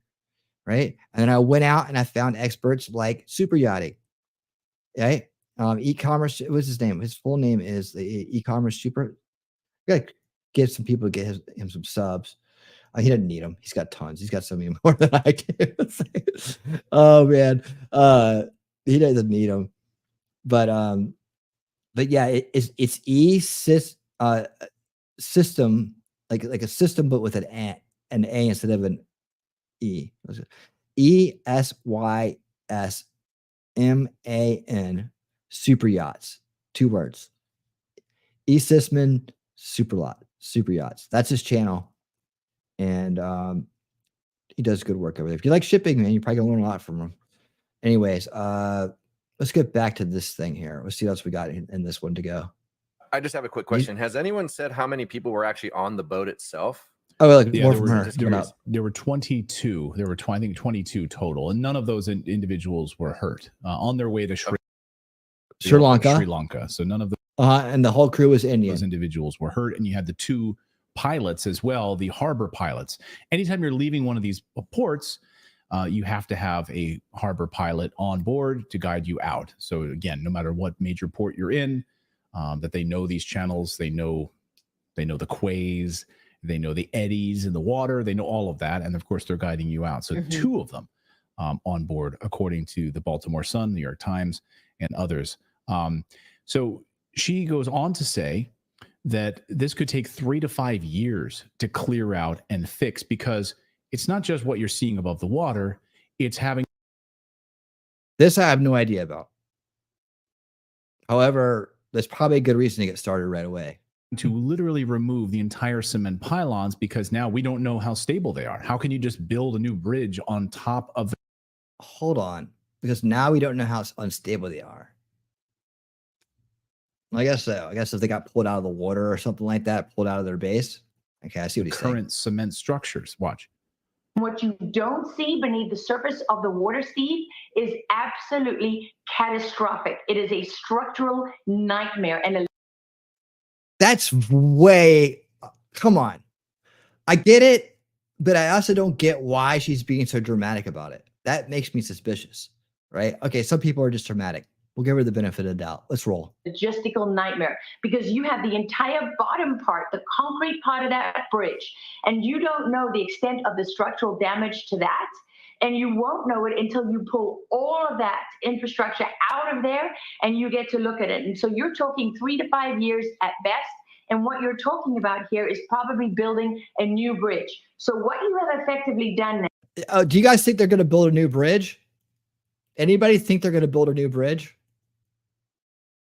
I mean, isn't that the point? Now, you shut down the I-95 corridor that's above ground. So now you're going to have to go north to New York. You're going to have to go south to North Carolina.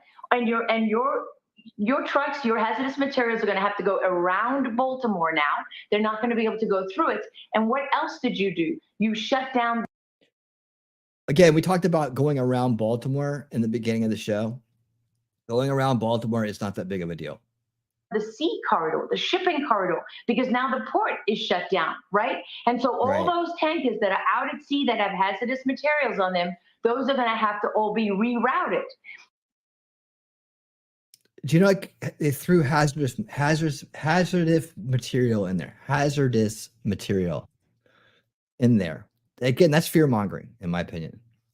All those ships, think about it, guys. All that hazardous material sitting out there has to actually ship to another place now.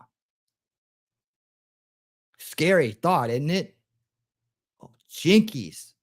And why can you not move hazardous materials through the tunnel? Why is this such a big deal?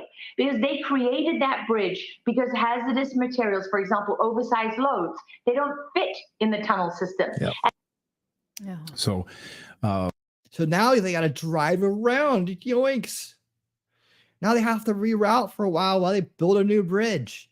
I don't understand the dilemma here and how this is going to bring down America. I don't get it. Laura Logan's going to be on the show here. I was texting her earlier, so she's going to be on the show. We're going to talk to her more about this and get a follow-up on this.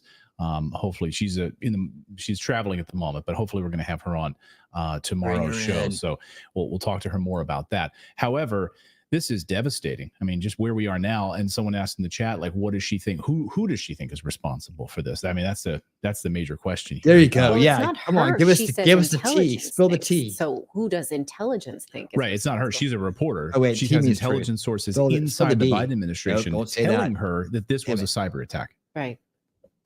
And, I mean, the thing is, though, you wouldn't know who was responsible for it if somebody else was responsible for it because they haven't finished the investigation yet. So why the hell are they out saying they know what it's not? You don't know what it's not because you don't know what it is. Exactly. Great. That right there, I got a problem with. Because there is in many circumstances a way to say what it's not. It's called the power of deduction. So you can deduce certain things up front, right? You can do certain things up front. I think you're trying a little bit too hard. I'll let him say it again. I think you're trying a little too hard to make this conspiracy narrative right instead of just playing it neutral. I mean, they appear that they want to play it neutral, but then they seem to keep pivoting back to it. I mean, there's nothing wrong with this staying neutral the whole way through. This is what it is. It is what it is. We'll figure out the rest, along the way. That would work better. Wouldn't you rather see a media that would do that instead of trying to tell you what you want to hear, or guess for you or make assumptions, or we're already getting that. We've been fed with that bullshit our whole life from the mainstream media, right? We can't turn into them. We cannot let it happen. Even, and we got to learn from the mistakes. I would just hope that if they continue to double down on this, and I'm really embarrassed for them, but I wish them the best. And I hope that, I'll still enjoy their coverage of the UN and WEF topics, control oligarch type topics. Yeah. Those kind, they can report on that for me. But this kind of stuff, I think about how many people, let's see, hold on. 2.3 million subscribers. Million. This has been viewed 250,000 times. A little over 250,000 times. 28,000 likes. This is just another day. What day is this? 2 days ago? Friday, Thursday. This is Wednesday afternoon for them. That's nothing, man. Look at that right there. Another new member, right? Another new member right there. Amazing. That's what the reach, man, the reach of this stuff. And all those people, I don't see how those people are listening because only 500,000 chimed in or to watch it or watch some of it. The live itself, I don't know what happened here. They have to why isn't the live showing? They had to edit something out to get copyright? Hope not. They know what it's not. You don't know what it's not because you don't know what it is. That's again, you can know what it's not by not knowing what it is. That is possible. So that's a false logic statement. It's like circular logic right there. You can know. It's probably just a false statement. I try to think of what fallacy would that be? It'd probably be begging the question, maybe. I don't know. I'll save that in my head and I'll look it up later. But anyways, yeah, you can not know what something is by not knowing what it is, right? No one would call how about this? Something flies over your head, right? Flies over your head. It's not a boat, right?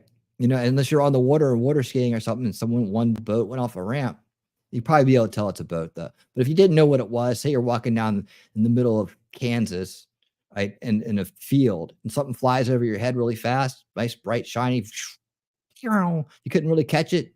It's not a boat. Exactly. Great point. So the NTSB just recovered the black box today. And Biden yesterday said there was nothing to see here. How do you know? Can somebody go out? Can someone do me a favor? I couldn't find this earlier. I wanted to find it. I may need to say it for another time, but the Tim Pool had this woman on recently who was spilling the same stuff as this lady's about to. Wasn't the same one, but he was actually considering he was actually considering this, and I wanted to catch that. I wanted to rewatch it, and I went to go find it, and I couldn't find it. So I think he might have taken it down. That's what I want to figure out. Tim actually took it down. It was probably from a day or two ago. And she had blonde hair, kind of heavy set, looked like a fake tan or something. And I never caught her name. I thought I saved it, but I think I was watching it on Rumble. You can't, I just didn't save it over there. I should have saved it to watch later or something. I need to remember to start using playlists to save videos on Rumble the same way I do over here on YouTube, and not just create playlists for the audience here to keep the shows grouped together. But yeah, if anybody knows which one I'm talking about, you saw it yourself and can drop me a link, man, I would really appreciate it. Let's continue. Right. How do you know so quickly?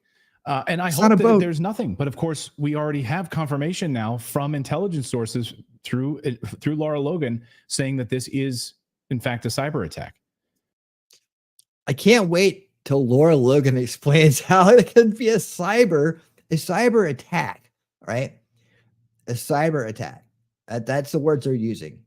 They're not using hack or virus. They're using cyber attack. So that would, it happened from the cyber world, right? I'm guessing that's what they're all thinking when they say cyber attack, and that's what the word means. Should I look up the definition? Let's look up the definition. Cyber attack. Okay.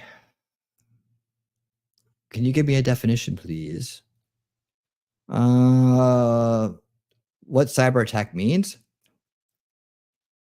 Okay. A cyber attack is an assault launched by cyber criminals using one or more computers against a single or multiple computers or a network. A cyber attack can maliciously disable computers, steal data, or use a breached computer as a launch point for other attacks. That's a Trojan, right? Gain entry, zombie them, or just steal the data or disable it or mess it all up. We know cyber attacks, power stations, we've seen that before. Those are online. Yeah, so it does say that you have to use for it to be a cyber attack, you have to use one or more computers against a single or multiple computers or network. That is the by definition name of it, and definition by the definition for that for cyber attack, right? That is the definition of it. So if I dig a little deeper, that's just the first one I got there.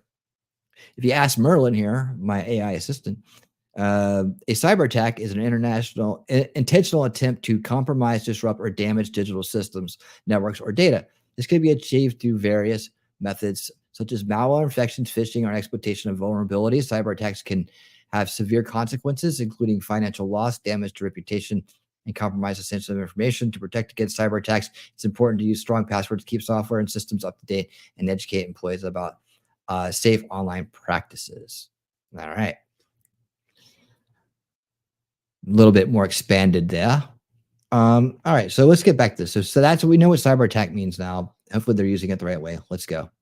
So we'll be following the story. I just think something very fishy is going on here. And there's a lot of questions we don't know the answers to. Someone in the chat just says, Whiplash Magash says here on Rumble, says, anyone not addressing the explosions is suspect.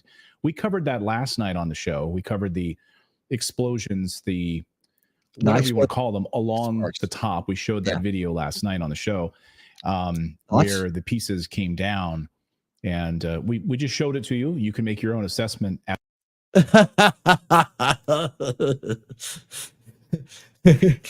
Okay. As to what those were. Many people commented and said there's clearly, electrical transformers break. I was one of them. Fire as a result of it. I was one of them. Power.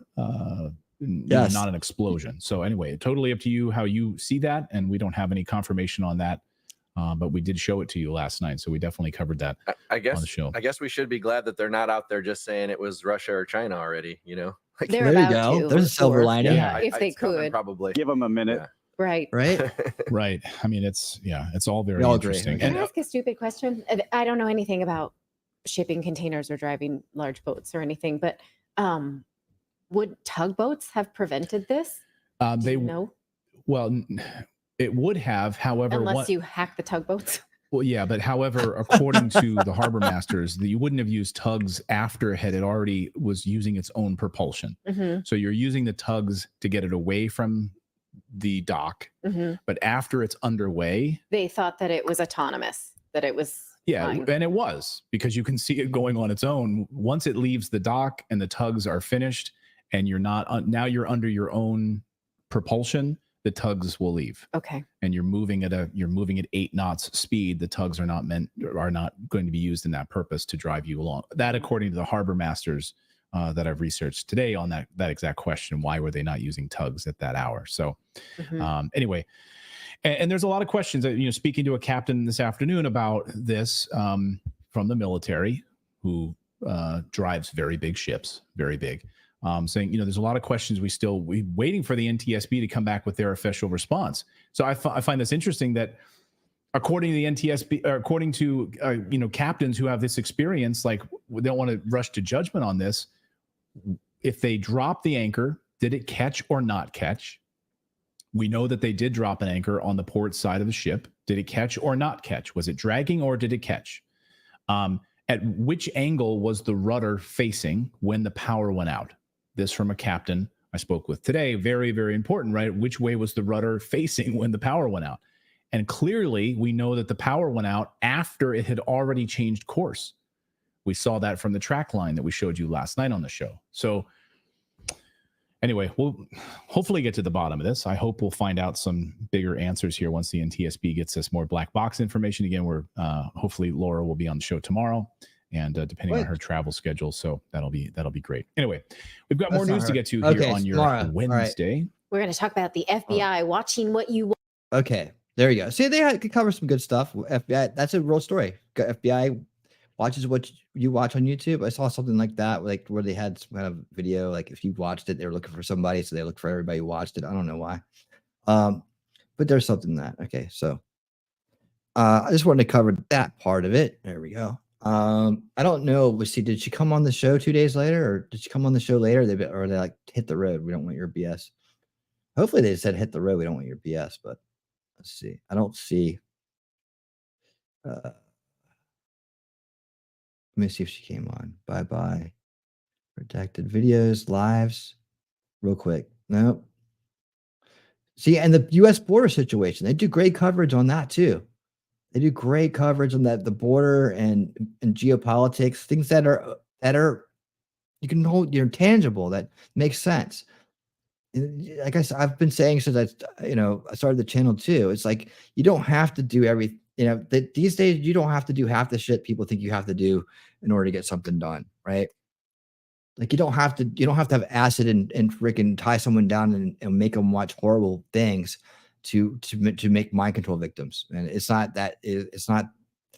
That's just how they learn how to get better at doing stuff like that. It's like they realized they didn't need all that stuff. They just needed information and to consolidate people into ghettos, information ghettos, and they could do the same thing, right? They could totally change them. They could socially engineer over generations. They don't have to do it in one generation. They could do it over the course of several generations. Things like that. A lot of times the need for secret conspiracies and stuff like that get into the realm of, well, what would you do in a cult-like things, right? And they think that that's how it operates. When really they're really out there in the open, just doing things out in the open. They're in charge. They control the world. They can bully things any way they want to, right? And it's not like if they came out and they got caught cyber attacking a cargo ship, that's going to change the course of America. It really, how many things have they been caught at already? Nothing changed. So take it for what it's worth. But yeah, in terms of learning about whether we can do a better job protecting ourselves, I think that people that are doing the investigation on this ship are doing that right now. And I don't think that they have any reason to lie about what the root cause issue was at all. At all. And then I don't think in any of these situations they do. I think that a lot of times they're going to try to avoid certain outcomes for insurance reasons, but that has nothing to do with national security or calculated attacks or strategic warfare. Nothing like that. And it's just a complete distraction. I don't understand why outlets that do good work most of the time decide to plunge into this. So help me out. Help me out, Redacted. Call me. Let me know. Maybe I need it. Maybe I'm the one who doesn't understand how the world works, and I don't get how. Maybe this is part of what you have to do. I don't know. It doesn't make sense to me. But maybe, you want to do this so that you keep people interested. Or I wouldn't play that game. But I mean, I'm not a successful channel like you. I'm not like some badass, 2.3 million subscriber. Got the world hanging on your every word people. And you guys run a great organization. You get up in the morning, you do a hour to 2 hour show, and then you put out shorts from the show. That's shorter videos from the show. It's brilliant. That's why, and then did they have any shorts? And there's some shorts out there too, which I don't want to talk about because I just saw what they were. All right. So anyways, okay. So let me ask you a question, guys. Because I'm totally okay with this. Wait, did I play this? Oh wait, hold on. I got more. Okay, this came out. Hold on, 6 hours. Did I put this in here twice? Oh wait, and which one was this? One day. Okay, hold on. Okay, so I got another one from Super Yacht real quick that just came out a few hours ago. I wanted to play this one. This again, it has to do with the black box switching off because you're going to hear I actually, before my last video, the comments section, who are you? Who did that? Who left that comment for me? Let me go back and find it. La la la la la. Where are you at? Where are you at? Oh, I didn't put the X link in here. Let me do that real quick. Well, I'm thinking about it. How's it going out there, crowd? Okay, I want to show you that, and then I want to ask you a question. I have a breakdown of the timeline. It's a longer video, but I think there's some good points in it. So if you want to stick around and watch that, I can kind of put a bow on it with that. I don't mind going a little bit longer. I think we've kind of hammered this into the ground. I've covered all the points. I've debunked all the big talking points into the ground. Yeah, people are going to come up with ways to try to say, but what about this? What about that? There's going to be things that we have to wait to find out about. Like, I'd like to learn more about, and maybe I'll go to this guy, see if this guy does a live, right? I'll go to his live and I'll send him a super chat and I'll ask him, hey, real quick, I'm covering this too. What can you help explain for the people out there, like, about the whole turning of the boat and why the anchor was on one side and it appears to have gone in the other direction? What are some scenarios? How could you best explain that right now? And where will we find out an answer to that, a definite answer to that? That's the kind of question I would ask him. So maybe I can find that out. Let me just go ahead and pull this up. This is a follow-up to his black box one. That's what I'm trying to say. People will come up with things. Oh, they erased the black box. So in my last video, the only comment I got on it, sadly, the only comment I got on it was this guy right here. Someone I haven't met before, but it seemed awesome. Oh, good. I lost a subscriber. All right, here we go. I wonder who it was. Okay. They put, where's comments? Right here. Okay. I already answered it. Let me just go to the video. It was about this. It was about this. Let's see.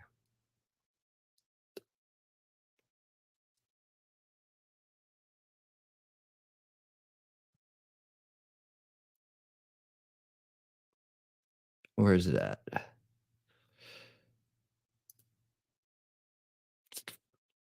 This one right here. Okay.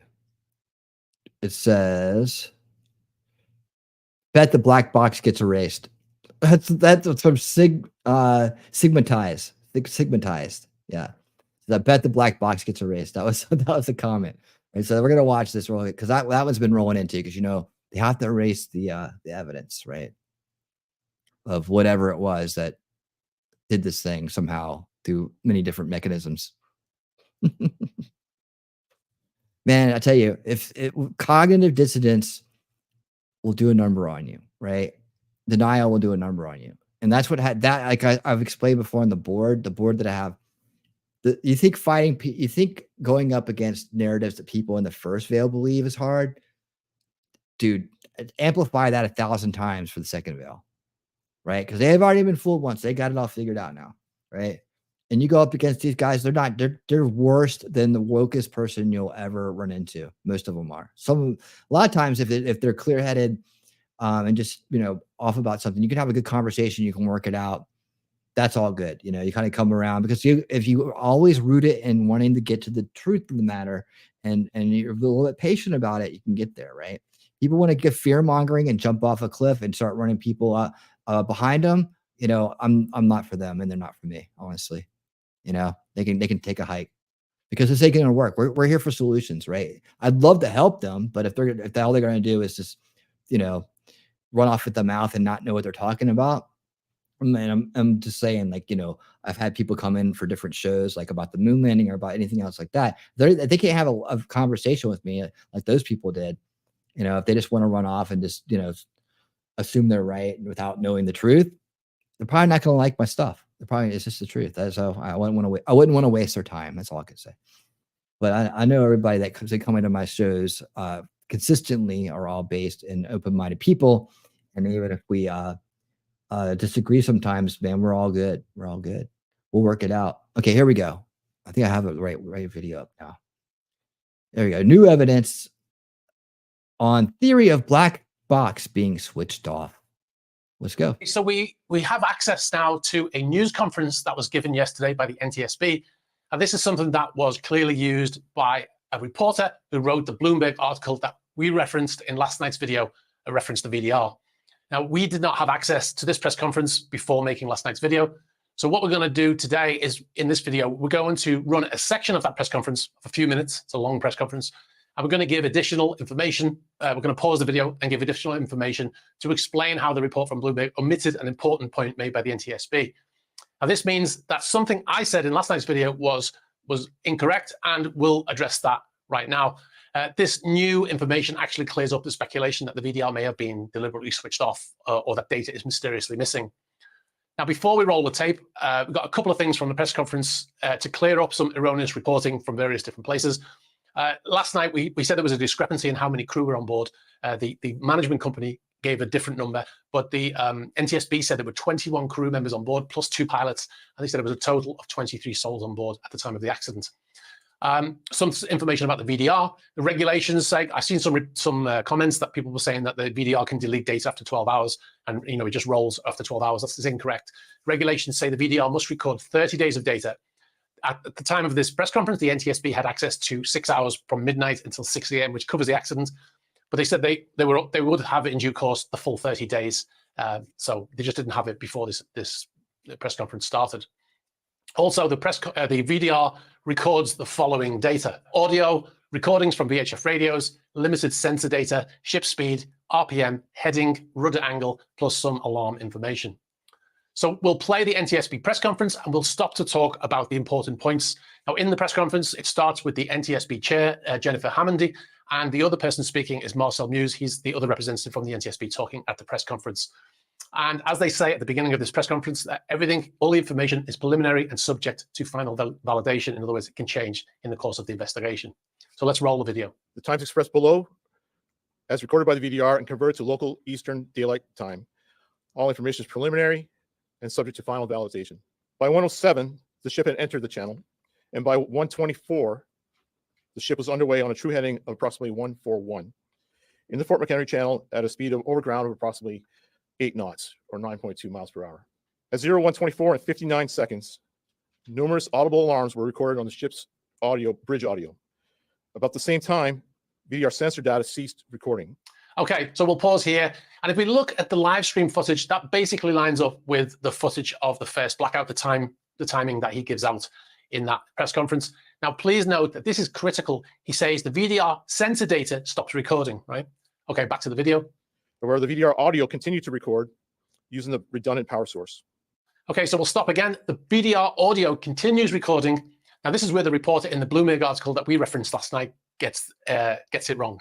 He misunderstood what he was hearing, as he probably has no technical background of shipping. So what does that mean? And now, once you hear this, you won't be able to unhear it, so to speak. Now, the VDR continued recording audio data, but stopped recording sensor data. Why? Well, it stopped recording sensor data because there was no sensor data to record. They were in a blackout.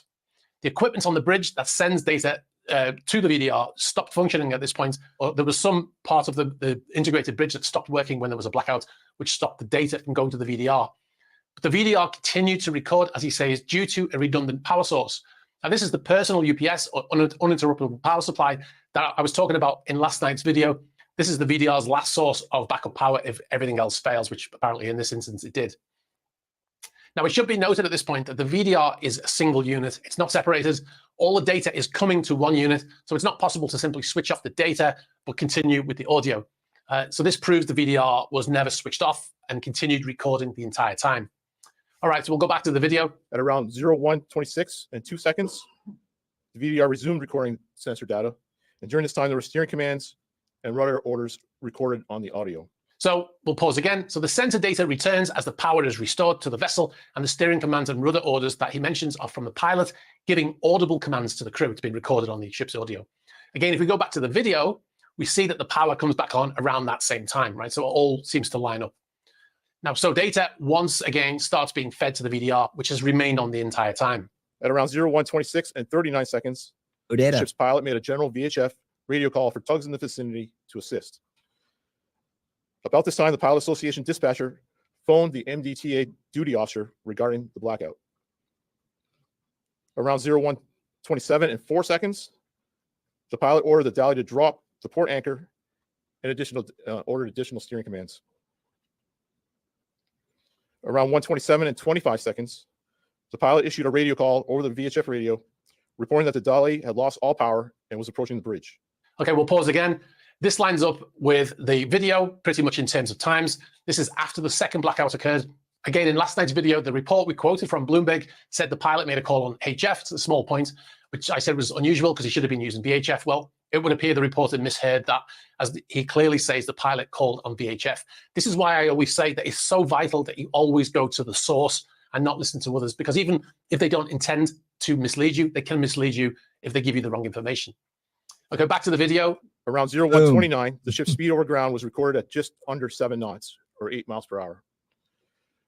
From this moment until approximately 1:29 and 33 seconds, the VDR audio recorded sounds consistent with the collision of the bridge.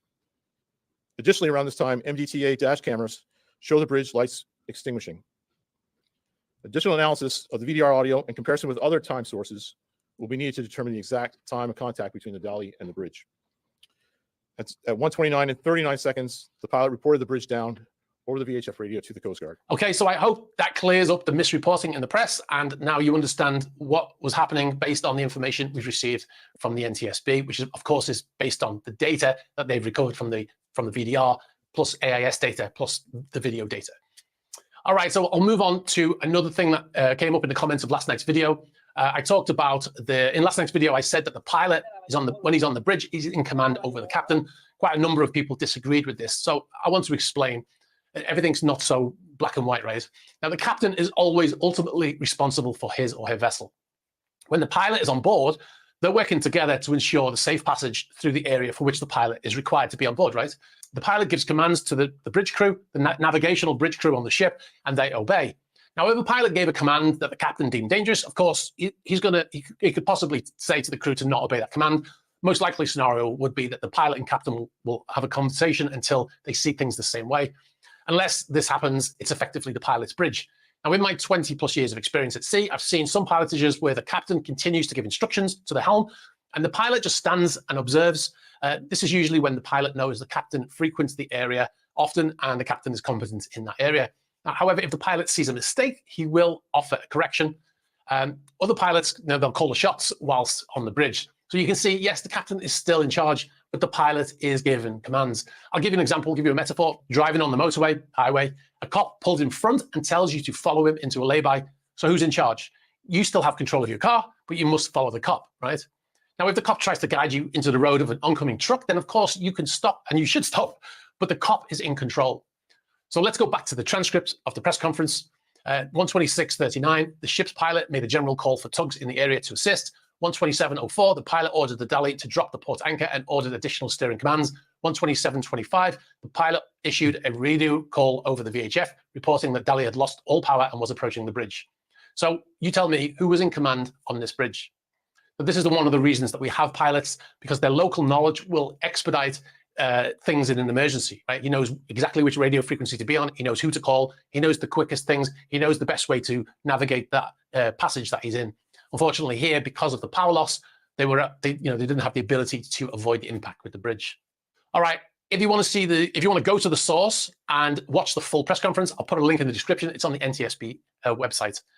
So, all right, guys, thanks very much for watching. I hope this has helped you understand things more. And yeah, I hope it helps to get rid of a lot of these nonsensical conspiracy theories that are out there currently. All right, guys, thanks very much for watching. I'll catch up with you soon. Bye-bye. Thank you. All right. Good stuff. Let me put this right here for a second because I wanted to do something. I want to go to his channel. I just want to, let's see. Okay. Here we go. Get your super yacht news here from experienced super yacht crew who understand the industry. Nobody else reports on the industry like us. The team at Eastman Super Yachts are all serving or ex-maritime professionals.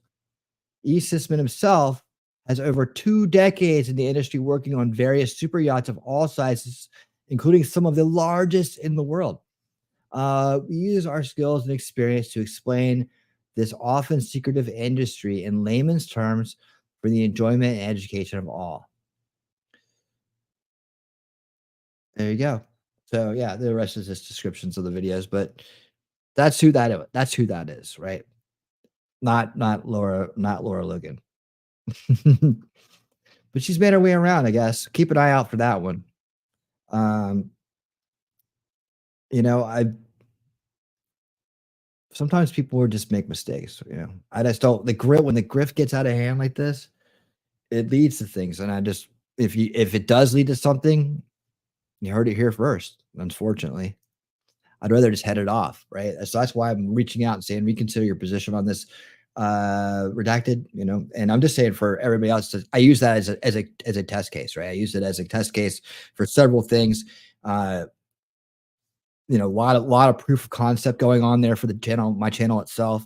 You know, being able to decipher fallacies, being able to discern information, to you know, these are the things that I've been working on for a very long time. I'm not perfect at it. I do my best. I make mistakes, obviously, but I'm willing to humble myself when I do. Hey, somebody come out and prove that it was something other than what it is proven to be so far, and you got my ear. I'll listen to you. Better bring your facts and your evidence, though, because I got plenty. But yeah, I mean, I would be very surprised. I would be very surprised indeed. Of course, what would be even funnier is to wait and see what kind of other kind of ideas pop out of this from the imaginations of those who just can't deal with admitting they were taken by the information, or they weren't sure about it, or they spoke too quickly. It's embarrassing. You know, it's even like the mistake I made earlier with the Next News Network. Like, I skipped part of the video that made a big difference, and I didn't have time to go back and review it, and I just put it in queue with the outline of the script, and boom, it was there.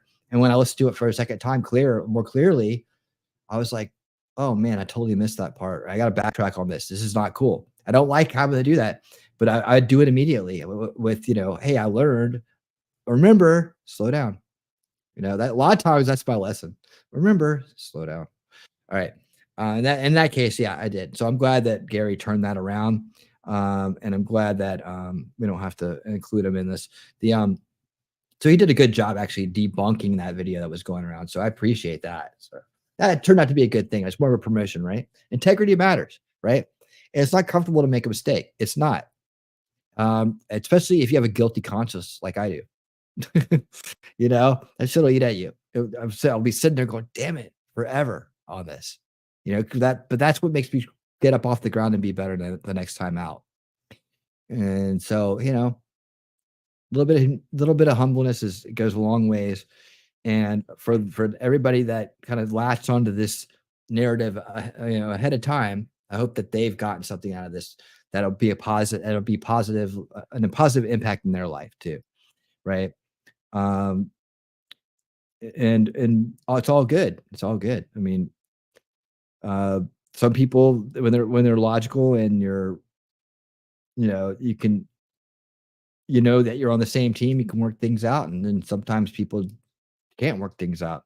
There's fight or flight at that point, right? And it's either you come past the fight or flight and you come out of it to acceptance, or you roll back into denial. And that's the thing that I taught about early on, was that stages of grief and the stages of belief, and which is the same stages you have to go through to depart with a belief system that's not accurate, and to realize that, you know, to accept the new belief system that is accurate. But at the end, it's a better choice. In the end, nothing to worry about, because you're going to be better off in the long run for the experience in so many ways. It's not even funny. Well, I'll tell you what, though, guys. Any questions from the crowd? Anybody want to say anything? Anybody want to talk about anything? So, what shall we talk about? I got a little bit more time left for you guys here, and then I'm gonna split. I got this great porterhouse steak staring at me. I need to go reheat it, but I did manage to eat my awesome salad, which is cool. Anybody there?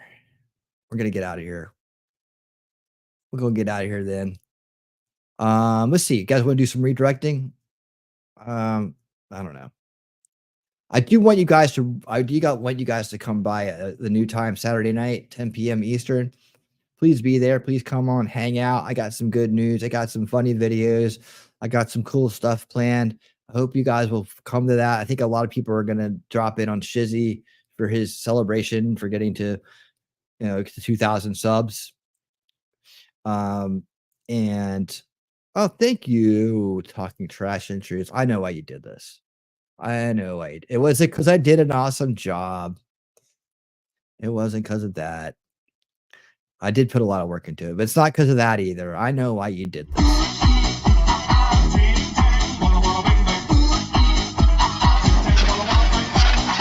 Oh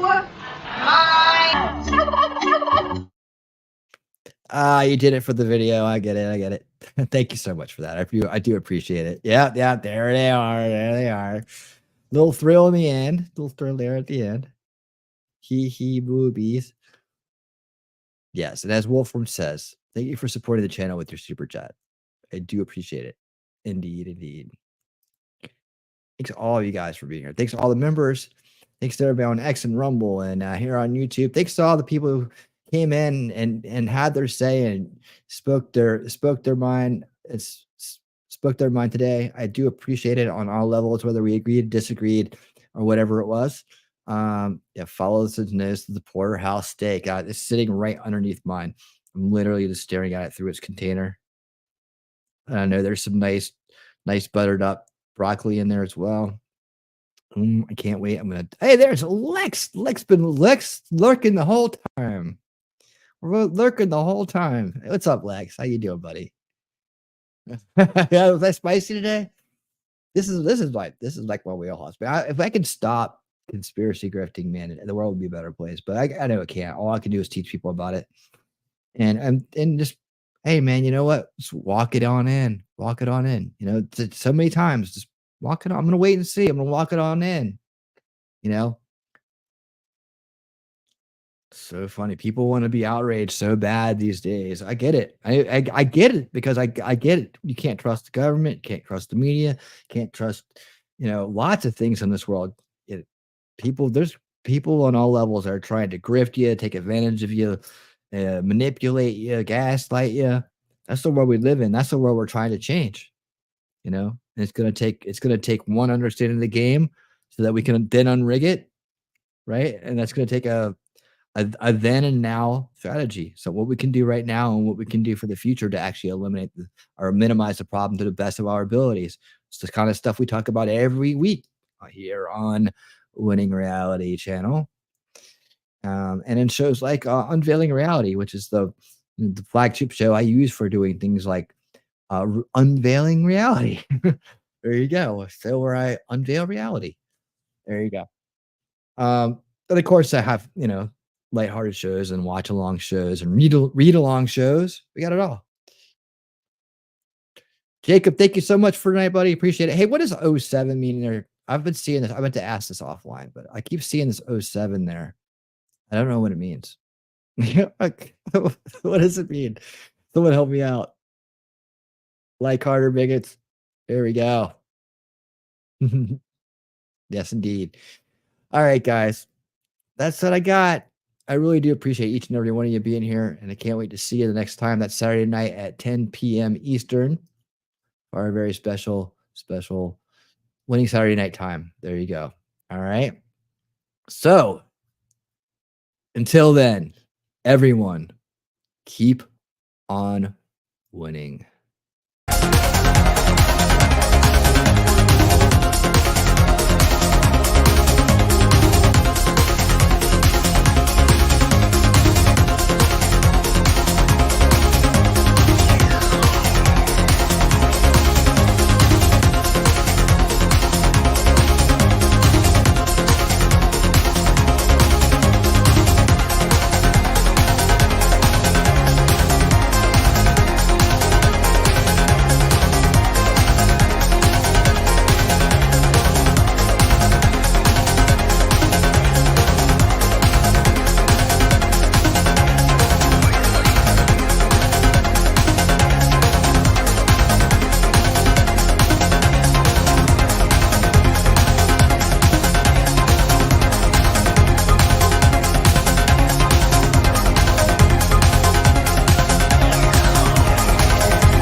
This is a friendship that